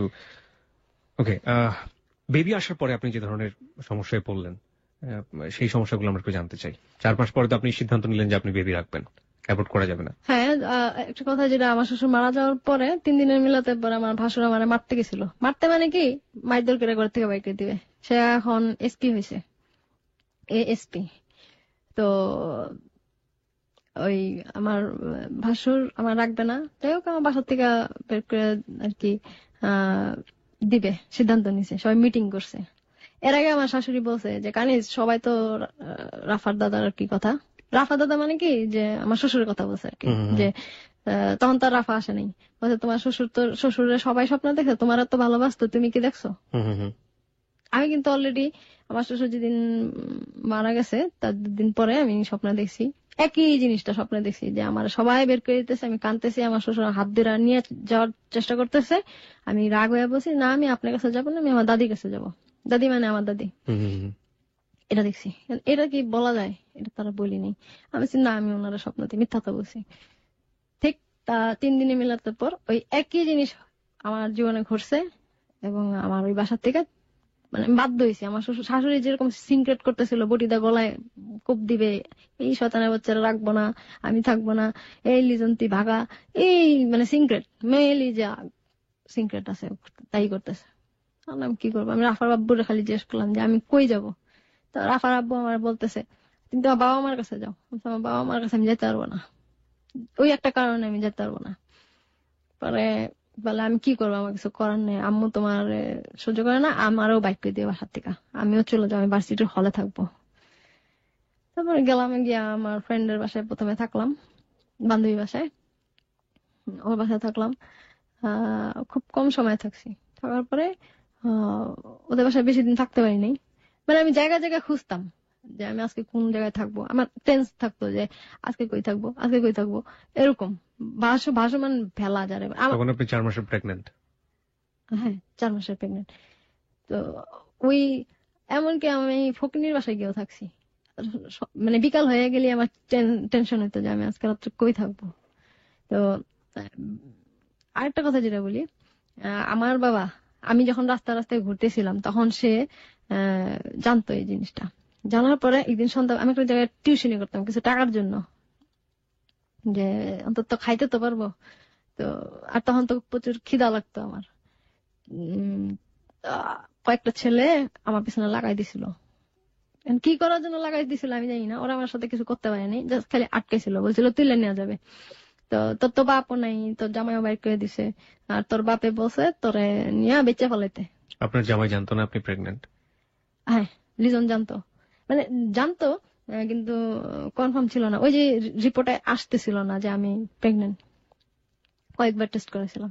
তো ওই সময় এরকম একটা সিক্রেট হয়। তো আমাদের এলাকার একজন ভাইয়া থাকে, ও ও আমার খুব আদর করতো ছোটকাল থেকে। ও জিনিসটা আর কি ফেস করে, সেভ করে আমারে। করার পরে আমি তখন আমার ক্লোজ বান্ধবী থাকে, ওর মার কাছে জানাই। আমার ওই বান্ধবীরা তখন দুবাই থাকে, তো ওদের বাসায় আমি বেশিরভাগ সময় থাকছি, আমার বান্ধবী। তো ওর মারে বলি, ওর মা বলে আচ্ছা সমস্যা নেই, কারণ তো বাইরে, তুমি থাকো। ওর বাসায় আমি ছিলাম। আর ওর বাবা তখন ওই বাসায় গিয়ে ডিস্টার্ব করতো, ওরে এখানে কেন জায়গা দিছেন, ওরা বাইর করে দেন, ওরা বাইর করে দেন। পরে আমার বান্ধবী মা বলে কেন বাইর করে দিব, ও একটা অসহায় মেয়ে, অসুস্থ, গিয়েছে ওর কি হয়েছে। পরে ওই যে আমার নিয়ে গেল, নিয়ে যাওয়ার পরে টেস্ট করাইলো। টেস্ট করার পরে রিপোর্ট আসছে যে আমি প্রেগনেন্ট। এরপরে আরেকটা জায়গায় করাইছে ওর টাকা দিয়া, আরেকটা জায়গায় আসছে, ওইখানেও একই রিপোর্ট আসছে। আসার পরে তো ও বলতেছে, ডাইরেক্ট বলতেছে যে এই বেবিটা রাখতে চাই না, অ্যাবর্শন করতে কত টাকা লাগবে। মানে আপনার সাথে পরামর্শ না করে ডিরেক্ট ডাক্তারের সাথে হয়ে বলছে? হ্যাঁ, ও বলতেছে। পরে ডাক্তার বললেন তো এটা তো সম্ভব না। কেন সম্ভব না? বলে না, আমরা যেটা হিসাবে ওনার কাছ থেকে যেটা জানতেছি যে বাচ্চা তো 4 মাসে পড়ে গেছে, মানে পড়ছে মাত্র 90 দিন ওভার হয়ে গেছে। আর এই মেয়েটা যে মানে মেয়েটার যে রক্ত শূন্যতা আমার এরকম দেখা দিছে, মানে আমার বেবিরা আমার শক্তি অনুযায়ী বড় হয়ে গেছে, এরকম বুঝাইছে তাদের। আমার সমস্যা হবে, মানে না কোনো সমস্যা হবে না, আপনি করেন, টাকা লাগলে আমি দিব। না আমরা পারবো না, আপনার অন্য কথায় নিয়ে যান। 2 জায়গায় নিয়ে গেছে, হয় নাই। তারপরে আমি গার্মেন্টস এর কাজ নিয়েছিলাম বাধ্য হইয়া ওই সময়? হ্যাঁ, কারণ কিছু করার নাই।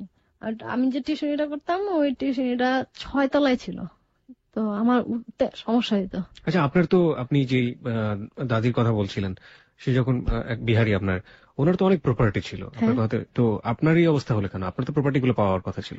পাওয়ার কথা ছিল, ওই যে বললাম আমার দাদি তো ব্রেন স্ট্রোক করে মানে মারা গেল লাস্টে। তো উনি তো এই দেশের নাগরিক ছিলেন না, আর ওনার ওয়ারিশ তো সব বাইরে থাকতো। তো টিপসই দিয়ে আমার বাবা, চাচা, ফুপু এরা সবাই এরা ভাগাভাগি করে বিক্রি করে নিছে। আর একটা কথা যেটা বলি, লিজন কিন্তু আমারে ভালোবাসে নেই, আমি ওরে ভালোবাসলেও লিজন আমারে ভালোবাসে নেই। ও মেনলি আমার ছোট দাদির জায়গাটার লোভে সে আমার বিয়ে করে। আরেকটা কথা যেটা বলি, আমার মারও সম্পত্তি আছে, বাবারও আছে, আর আমার ছোট দাদির তো তখন ছিলই, এগুলি সব ও জানছে। আর আমার যখন বাসাতে বের করে দেয় তখন আমার শাশুড়ির ওই যে মুরিদ একটা ভাই আছে, আর লিজন মানে আমার হাজবেন্ড, তারা কিন্তু আমারে ইন্ডিকেট করছিল ওই সম্পত্তির ব্যাপারে। তারা জানতো যে এটা আমার। আমি যখন বলি যে না এটা আমার না, এটা আমার বাবা চাচার, এটা বলছি, বলার পরে তখন মানে আস্তাগুরের ময়লার মতো আমার ফিকাদা ফালাই দেয়, পাততেই দেয় না। তারপর যাই হোক গেল ওই বাচ্চাটা রাফা চেষ্টা করলো। এর মধ্যে আমি গার্মেন্টসে চাকরি নেই, 2 দিন ডিউটি করি।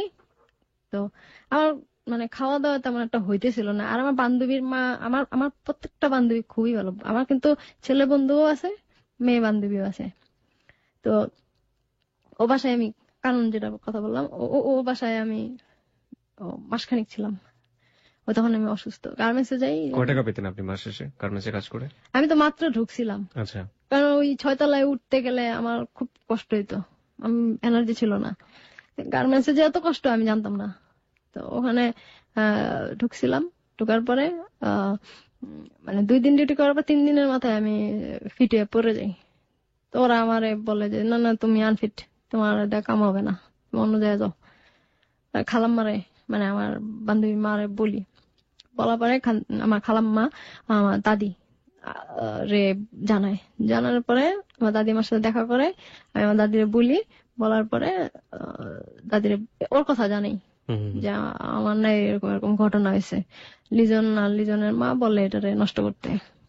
তারপর আমার দাদি আমার বড় ফুপুরে জানাই, আমার বড় ফুপু বলে যে আর তখন আমার শরীর খুবই খারাপ, খুবই খারাপ, মানে যাই অবস্থা।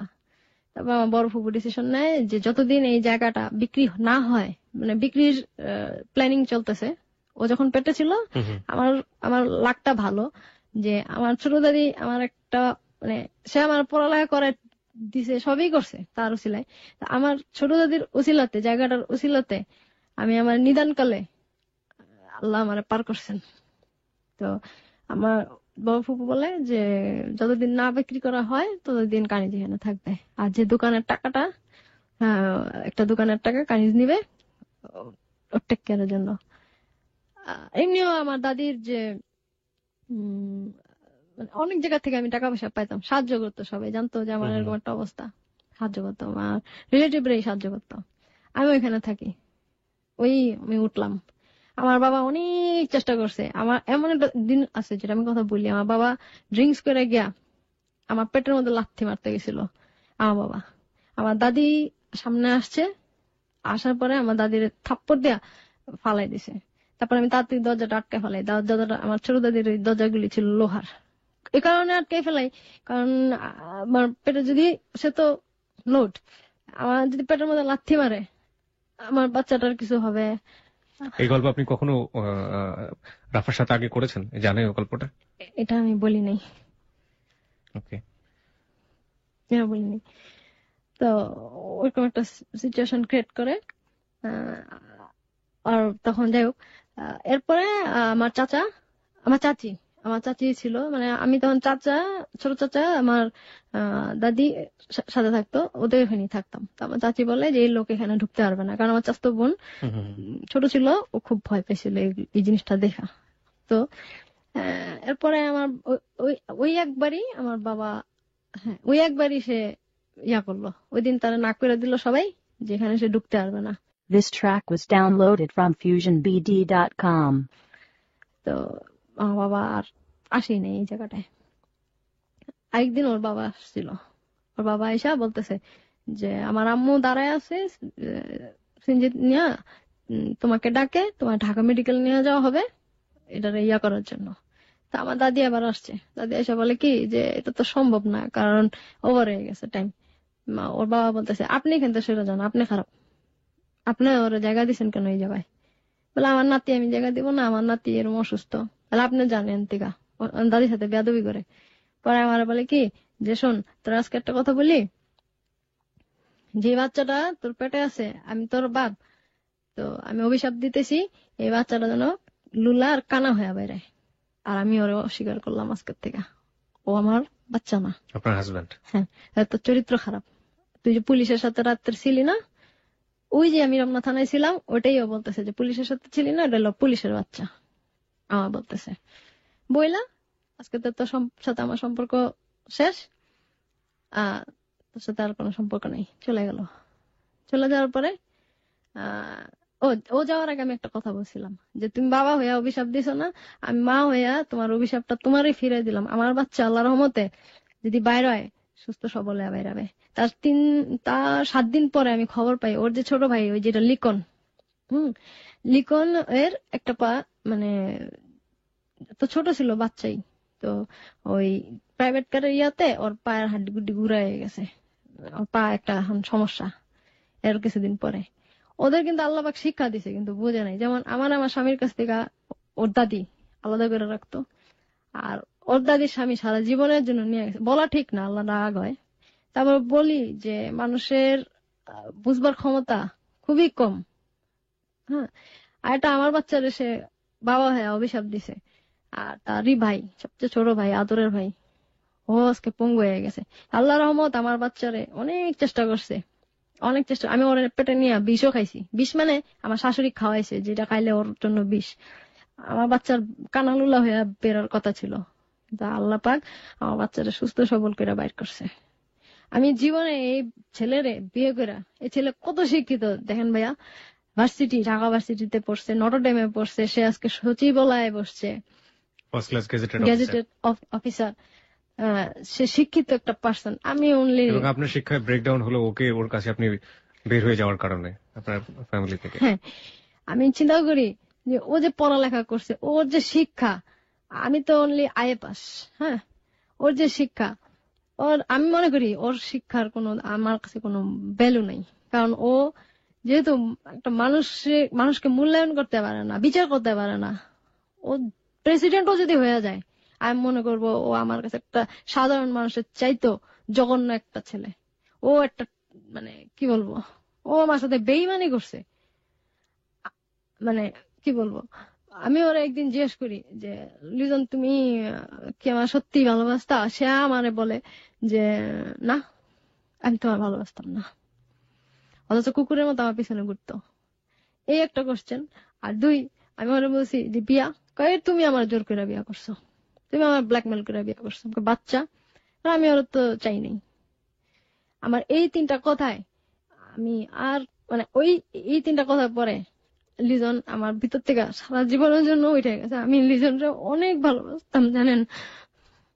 ওরে ছাড়া আমি এমন স্বপ্নে দেখি। আমি 2 দিন আগে আমি যে বলি যে আমি রাত্রে অসুস্থ হই, আমি রাত্রে অসুস্থ হই, তার কিছুদিন আগে ওর স্বপ্ন, আমি প্রায় ওরা স্বপ্ন দেখি। আর যখন আমি ওরা স্বপ্ন দেখি না, তার কিছুদিন পরে ওর আফার সাথে দেখা করতে আসে। আফার সাথে দেখা করে, দূরে বাইরে দেখা করে, বেশিক্ষণ থাকে না, এই ধরেন আধা ঘন্টা থাকে, একটু আদর টাদর করে, বাচ্চারা একটু এই ফ্রাই ফ্রেঞ্চ ফ্রাই হাবি জাবি চারটি বাটি খাওয়ায়া চলে যায়। এখন কথা হলো, ওই তো আমার প্রথম ভালোবাসা ছিল। আমি ওরে মন থেকে ভালোবাসতাম, আল্লাহ জানে, আমি জানি। আর মানে আমার, আপনি সেপারেশনের সিদ্ধান্ত নিলেন কবে? আপনার এরকম তো চলতেছিল অনেক, এবং হ্যাঁ, অনেক কষ্ট আপনি সহ্য করছিলেন, কিন্তু তারপর আপনি তাকে সেপারেট করার চিন্তা করছিলেন। না, আমার ইচ্ছা ছিল না। কিন্তু আরেকটা কথা আমাকে বলছিল যে ও নাকি একটা মেয়ে ও পছন্দ করে, ও আমার মতো দেখতে, আমার মতো হাসি। এরপর ওর ভাবির কাছ থেকে ওর দেশের বাড়িতে আমি এখনো যাই, কিশোরগঞ্জে যাই, যখন আমি শুনি, আমি ছবি দেখি, হ্যাঁ, জানতে পারি। ঠিক এই গল্পটাই আমরা একটু পরেই আবার ফিরবো, যে সেপারেশন, যে মানুষের জন্য সে এত কষ্ট সহ্য করলো, যে মানুষের জন্য এত এত কষ্ট সহ্য করার পরেও, এত নেগলেক্ট পাওয়ার পরেও যে মানুষটাকে তার জীবন থেকে সে সরায়নি, কখন সিদ্ধান্ত নিল যে লিজনকে জীবন থেকে সরিয়ে ফেলতে হবে। আমরা সংবাদের পর ফিরে আসছি খুব অল্প সময়ের জন্য, আশা করছি আমাদের সঙ্গেই থাকবেন। আপনি শুনছেন হ্যালো 8920, কিবরিয়া আপনার সঙ্গে আছে। আজকে কানিজ আমাদেরকে তার জীবনের গল্প বলছে, এবং তার মেয়ে রাফাকে সাথে করে নিয়ে এসছে। রাফা ক্লাস 5-এ পড়ে। রাফার কাছ থেকে আমরা জানার চেষ্টা করবো তার গল্প, তার ভালো লাগা মন। যে আপনার হাজবেন্ডকে আপনি সিদ্ধান্ত নিলেন যে ডিভোর্স দিয়ে দিবেন, সেই সময়টার গল্প। হ্যাঁ, আমি আরো ভালো করে আর কি জানি, দেশের বাড়িতে খোঁজ খবর নেই যে আসলে কি ও মানে বিয়ে করে কিনা, মানে শিওর হওয়ার জন্য যে ও বিয়ে অন্য করে একটা ছেলে কি, অন্য একটা মেয়ে কি ইতিমধ্যেই সে পছন্দ করে, এটা আপনি জানছিলেন কিন্তু আপনি নিশ্চিত ছিলেন না? না, আমি নিশ্চিত ছিলাম না। আচ্ছা। এর মধ্যে সে আমার মানে ফ্যামিলিতে, মানে আমার নানার মার ফ্যামিলিতে আসে, আমার মেজো খালা, তো যে যার বাসা থেকে আমি আসছি, এই খালাটা আমার খুব আদর করে। ওনার বাসাতে আর কি আসে। আসার পর আমার খালা, আমার খালু, তখন আমার বাবাও আর কি আসে। আসার পরে বিশেষ করে আমার খালু খালা, আমার বাবা কিন্তু দর্শক থাকে সে সময়। আমার খালু আর আমার খালা ওকে খুব বুঝায়, আমার ছোট মামাও বুঝায়, সবাই বুঝায় যে দেখো একটা বাচ্চা হয়ে গেছে। স্বামী স্ত্রীতে অনেক ঝগড়া, বলে যে না ও পাগল, আমি পাগল। পাগল কেন বলতো? পাগল বলতো কারণ একবার চান্দাতে ওর সাথে মানে আমার খুব ঝগড়া হয়েছিল। ঝগড়াটা আমার শাশুড়ি লাগাইছিল। তো ও ঘরের জিনিসপত্র ভাঙচুর করে আর আমারে বলে যে তুই মর, তুই মরলে আমার মা খুশি হয়, আমি বাঁচি, আমার মা বাঁচে। তো ও তখন আমারে খুব মারছিল। আর আমার মা তখন ফোন করছিল চান্দ্রতের দিন যে রাফারে নিয়ে বাসায়। তখন ওই মুহূর্তে বলে কোন হারামির বাচ্চা ফোন করছে। তার মানে আমার মা সে গালি দিছে। তা আমি বলছি তুমি যে আমার মারে গালি দিলা, এই গালিটা যদি আমি তোমারে দিই কেমন লাগবে? তখন সে আমারে মারে, মারা ভাঙচুর করে। তখন ও যে জিনিসটা গ্লাস ভাঙে তো ওটাতে আমি আর কি আমার হাত কাটা ফেলি। তখন একটা রোগ আর কি আপনার বাম হাত এখনো দাগ আছে? হ্যাঁ, এটা যায়। তো ও তখন মানে আমার সাথে সাথে মানে রক্তে পুরা ঘর ভাইসে গেছিল। তো ও আমার তখন নেয় না হাসপাতালে। তো আমি যে বাসায় ভাড়া ছিলাম ওই ওনার বলাতে তারপরে অনেকক্ষণ পরে অনেক ব্লিডিং হওয়ার পরে তারপরে নেয়। তো কেউ সেলাই করতে চায়নি, সবাই বলতেছে যে এই ছেলে মনে হয় আপনার এই কাজ করছে, আপনি থানায় যান। পরে আমি বারবার বলতেছি যে না আমি করছি। এই কারণে সে আমার আর কি সবসময় পাগল বলতো। হ্যাঁ, পাগল বলতো। আচ্ছা, তো আপনি সিদ্ধান্ত নিলেন কিভাবে যে আপনি তাকে ডিভোর্স দিবেন? হ্যাঁ, ওই যে বললাম, আসার পরে আমার খালারা সবাই বোঝানোর পরে ও একই কথা বলে যে না ওর সাথে সম্ভব না, ওরা ডাক্তার দেখান। ও যদি ট্রিটমেন্ট নেয় 1 বছর, মানে খালি কন্ডিশনে ফালায়, চালাক ছিল তো কন্ডিশনে ফালায়। তারপর আমি তো বুঝতেছি যে ও কি চায়। ও চাইতেছে আমারে খারাপ বানানোর জন্য। আমি ডাক্তারও দেখাই, মানে ও যাতে আমার সাথে সংসার করে সেই জন্য আমি ল্যাবরেটরি প্রফেসর দেখাই। উনি আমার কথা সব শোনার পরে বলে তোমার হাজবেন্ডকে নিয়ে আসো।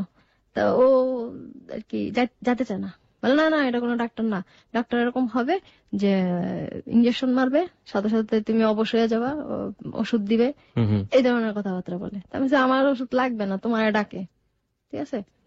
এটা বলার পরে বলে না এই ডাক্তার হবে না, আরো ডাক্তার, মানে সময় নষ্ট করা। আমি ওর জিনিস বুঝতে পারি যে ও আসলে আমার সাথে কোনোদিনই করবে না, কারণ আমি তো রিপোর্ট পাইছি যে ও অন্য জায়গায় চলে গেছে। তারপর ওই কোশ্চেনটা করলাম, ওই 3টা কোশ্চেন করার পরে এর আগে তো আমি খবর নিইনি যে ও বিয়ে করে, কিন্তু ওই মেয়েটা আর কি তুলে নেয় নাই, কারণ মেয়েটা তখন ইন্টার্নি করতেছে, ও ব্রেক ব্যাংকে চাকরি করে। তো ওই পরে আর কি তুলে নিবে। আর এর মধ্যে ও সচিবালয় মানে বিয়েটা আগেই করে ফেলেছে কিন্তু আপনাকে জানায়নি? না জানায়নি। সচিবালয়ে চাকরি পরে পাইছে, ওই আগে এমনি। যে মেয়েটাকে বিয়ে করেছে সে মেয়েটা কি জানতো যে সে বিবাহিত? হ্যাঁ জানতো। জানার পরও কেন করলো? জানার পরে করছে এই কারণে, কারণ ওরা বলা হয়েছে কি আমি অন্য একটা আমার নেচার খারাপ ছিল, আমি অন্য একটা ছেলের সাথে চলে গেছি, আর আমি মেন্টালি একদম ডিসঅর্ডার, পাগল। ওকে, এই 2টা বলছে। এমনকি ওই মেয়েটা আমার বেশ কিছুদিন আগে ফোনও করছিল, অনেক কিছু জিজ্ঞেস করছিল, কিসের জন্য জিজ্ঞেস করছে ওই জানে ভালো। তো এরপরে আমি আর কি চিন্তা করে দেখি যে না ও আর ব্যাক করবে না, সম্ভব না, আমার ভালোবাসে না, কোনোদিনই ভালোবাসে না, কারণ এতটা বছর হয়ে গেছে, সেই 2006 এসে গেছে, আর এখন আপনার কত সময় চলে গেছে, 4 বছর। তো আমি চিন্তা করছি না দরকার নেই, তো বিয়ে করে ফেলছে। আমার এও বলছে যে তোমার রাস্তা তোমার, আমার রাস্তা আমার। আমি ওরা বুঝাইছিলাম অনেক, বলে না তোমার রাস্তা তোমার, আমার রাস্তা, পাগলের সাথে কোনো। যখন বিয়ে করে ফেললো, আপনি যখন সিদ্ধান্ত নিয়েই ফেললেন যে ওকে আপনি ডিভোর্স দিয়ে দিবেন, আপনি সেদিকেই যাচ্ছেন, তো আপনি ইচ্ছে করলে আইনের আশ্রয় নিতে পারতেন, আপনি আইনের আশ্রয় কেন নেননি? আমি আইন পছন্দ করি না, আমি ওরা ভালোবাসি, কেন আমি আইন না দিলে পচা জায়গায় যাবো, আমি ওরা ভালোবাসি না। আমি ইচ্ছা করলে আরো অনেক কিছু করতে পারতাম, আমার হাত পা ভেঙে দিতে পারতাম, আমার একবার ইচ্ছাও করছিল, কিন্তু আমি অ্যাটেম্পও নিয়েছিলাম যে আমি ওর হাত 2টা আর পা 2টা ভেঙে ফেলবো, কিন্তু আমি যে ওরা ভালোবাসি এটার কারণে আমি পারি নাই। আমার মন এখনো কে ভালোবাসে? আমি আসলে কি আমি ওরা ফিল করি, কিন্তু বুঝি না আমি কি করি। যখন ও আমার কাছে আসে, আমার কাছে মানে কি ও যখন ওর বাচ্চার কাছে আসে, যখন আমি ওরা দেখি তখন মানে খারাপ কিছুটা লাগে, কিন্তু তার চেয়ে বেশি মানে খারাপ লাগে, মায়া লাগে, একটু মায়া লাগে।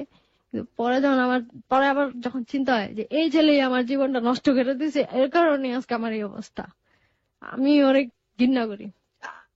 এই জন্য আমার চেহারা দেখতে ইচ্ছা করে না, আমি শুধু রাফার কারণে ওর সামনে যাই, কারণ আমি যতদিন এই পৃথিবীতে আছি আমি জানি না কতদিন আমি বাঁচবো। আমার আমার আমার যুদ্ধ যে আমি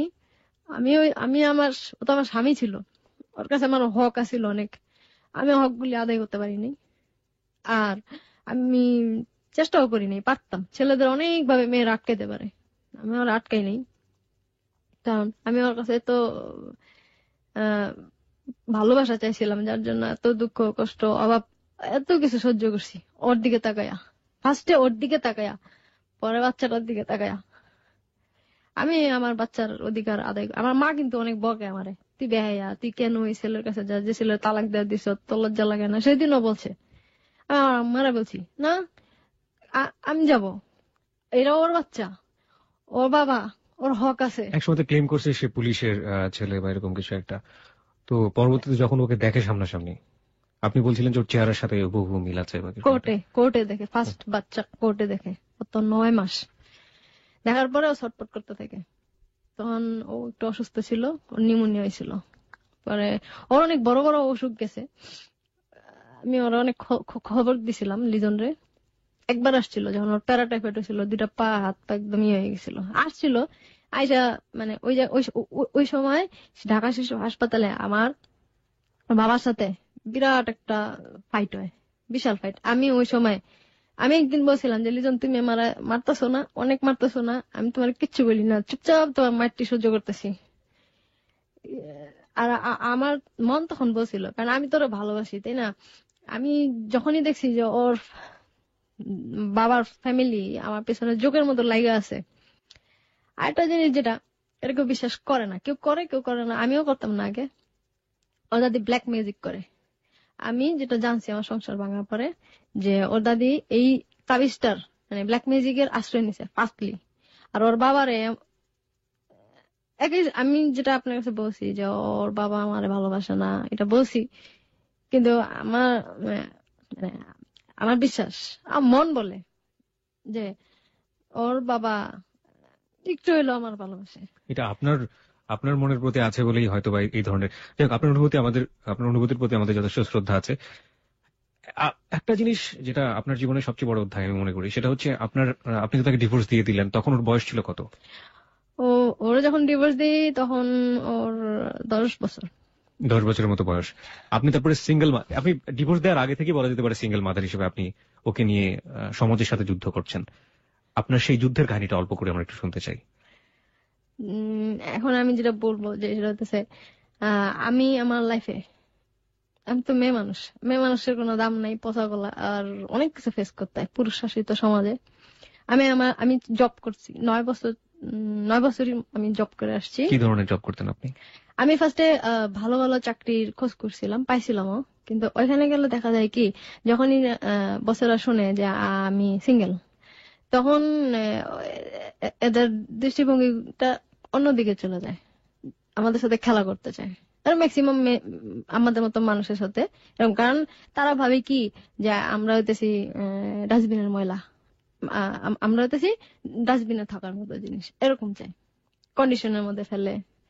তো আমি চিন্তা করতেছি যে আমার টাকা দরকার নেই, আমার টাকা পয়সার দরকার নেই। আমি আমার ফার্স্ট যে জব ওটা ছিল মাত্র 3,000 টাকা স্যালারি। আস্তে আস্তে আস্তে আস্তে আমার স্যালারি 10,000 টাকার কাছে আসছে। আমি চিন্তা করছি না, আমার দরকার নেই চেয়ারে বসে বসে আমি অনেক কষ্ট করব।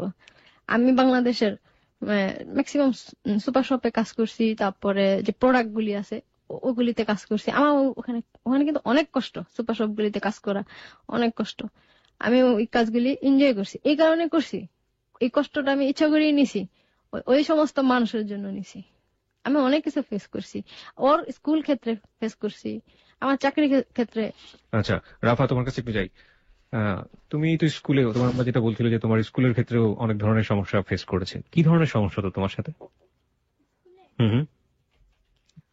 ক্লাস 3-তে থাকতে আমার আম্মু যখন চাকরি করতো, আমি তখন বলতাম যে আমি তো ভ্যানে যেতাম, বলে কি তোমার আম্মু আসে না কেন, আব্বু আসে না কেন? তখন আমি বলতাম যে আমার আম্মু তো চাকরি করে সুপার শপে। এখন ওরা বলতো কি যে আমার আম্মু সুপার শপে ঝাড়ু দেয়, ঘর মুছে। আর আব্বুকে নিয়ে কি বলতো? বলতো যে তোমার আব্বু মরে গেছে, এগুলো। তো আপনাকে যখন এসে রাফা এই কথাগুলো বলতো, আপনি ওকে কি বলতেন? আমি আমি ওকে বলতাম যে দেখো বাবা, ওরা যেগুলি বলতেছে এগুলি তোমার এমনি চেতনার জন্য বলতেছে, তুমি চুপ করে থাকো কেন? ও খুব চাপা টাইপের। আমি ওরা বলতাম চুপ করে থাকো কেন? চুপ করে থাকবা না, তুমি বলবা যে তুমি কোথা থেকে দেখছো, তুমি পাল্টা অ্যান্সার দিবা। কারণ তুমি অনেস্ট, তোমার মা ঝাড়ু দেয় না, তোমার বাবা মরে নাই, আছে, তোমার বাবা আছে, ঠিক আছে? ও ওরা যে তোমার বলে তুমি বাবা ছাড়া, হ্যাঁ, তো তুমি বলবা না আমার বাবা আছে, আমার বাবা আছে কিন্তু আমাদের সাথে থাকে না। বলবা যেটা সত্যি সেটা বলবা, সত্যি বলতে কোনো দ্বিধা নেই। আপনার বয়স এখন প্রায় 25 থেকে 30-এর মধ্যে, যেটা আপনাকে দেখে আমার গেস করতে হচ্ছে। তো আপনি এই বয়সে ইচ্ছে করলে বিয়ে করতে পারতেন, ওখানে আপনি অনেক দিন যাবত একা একা আছেন।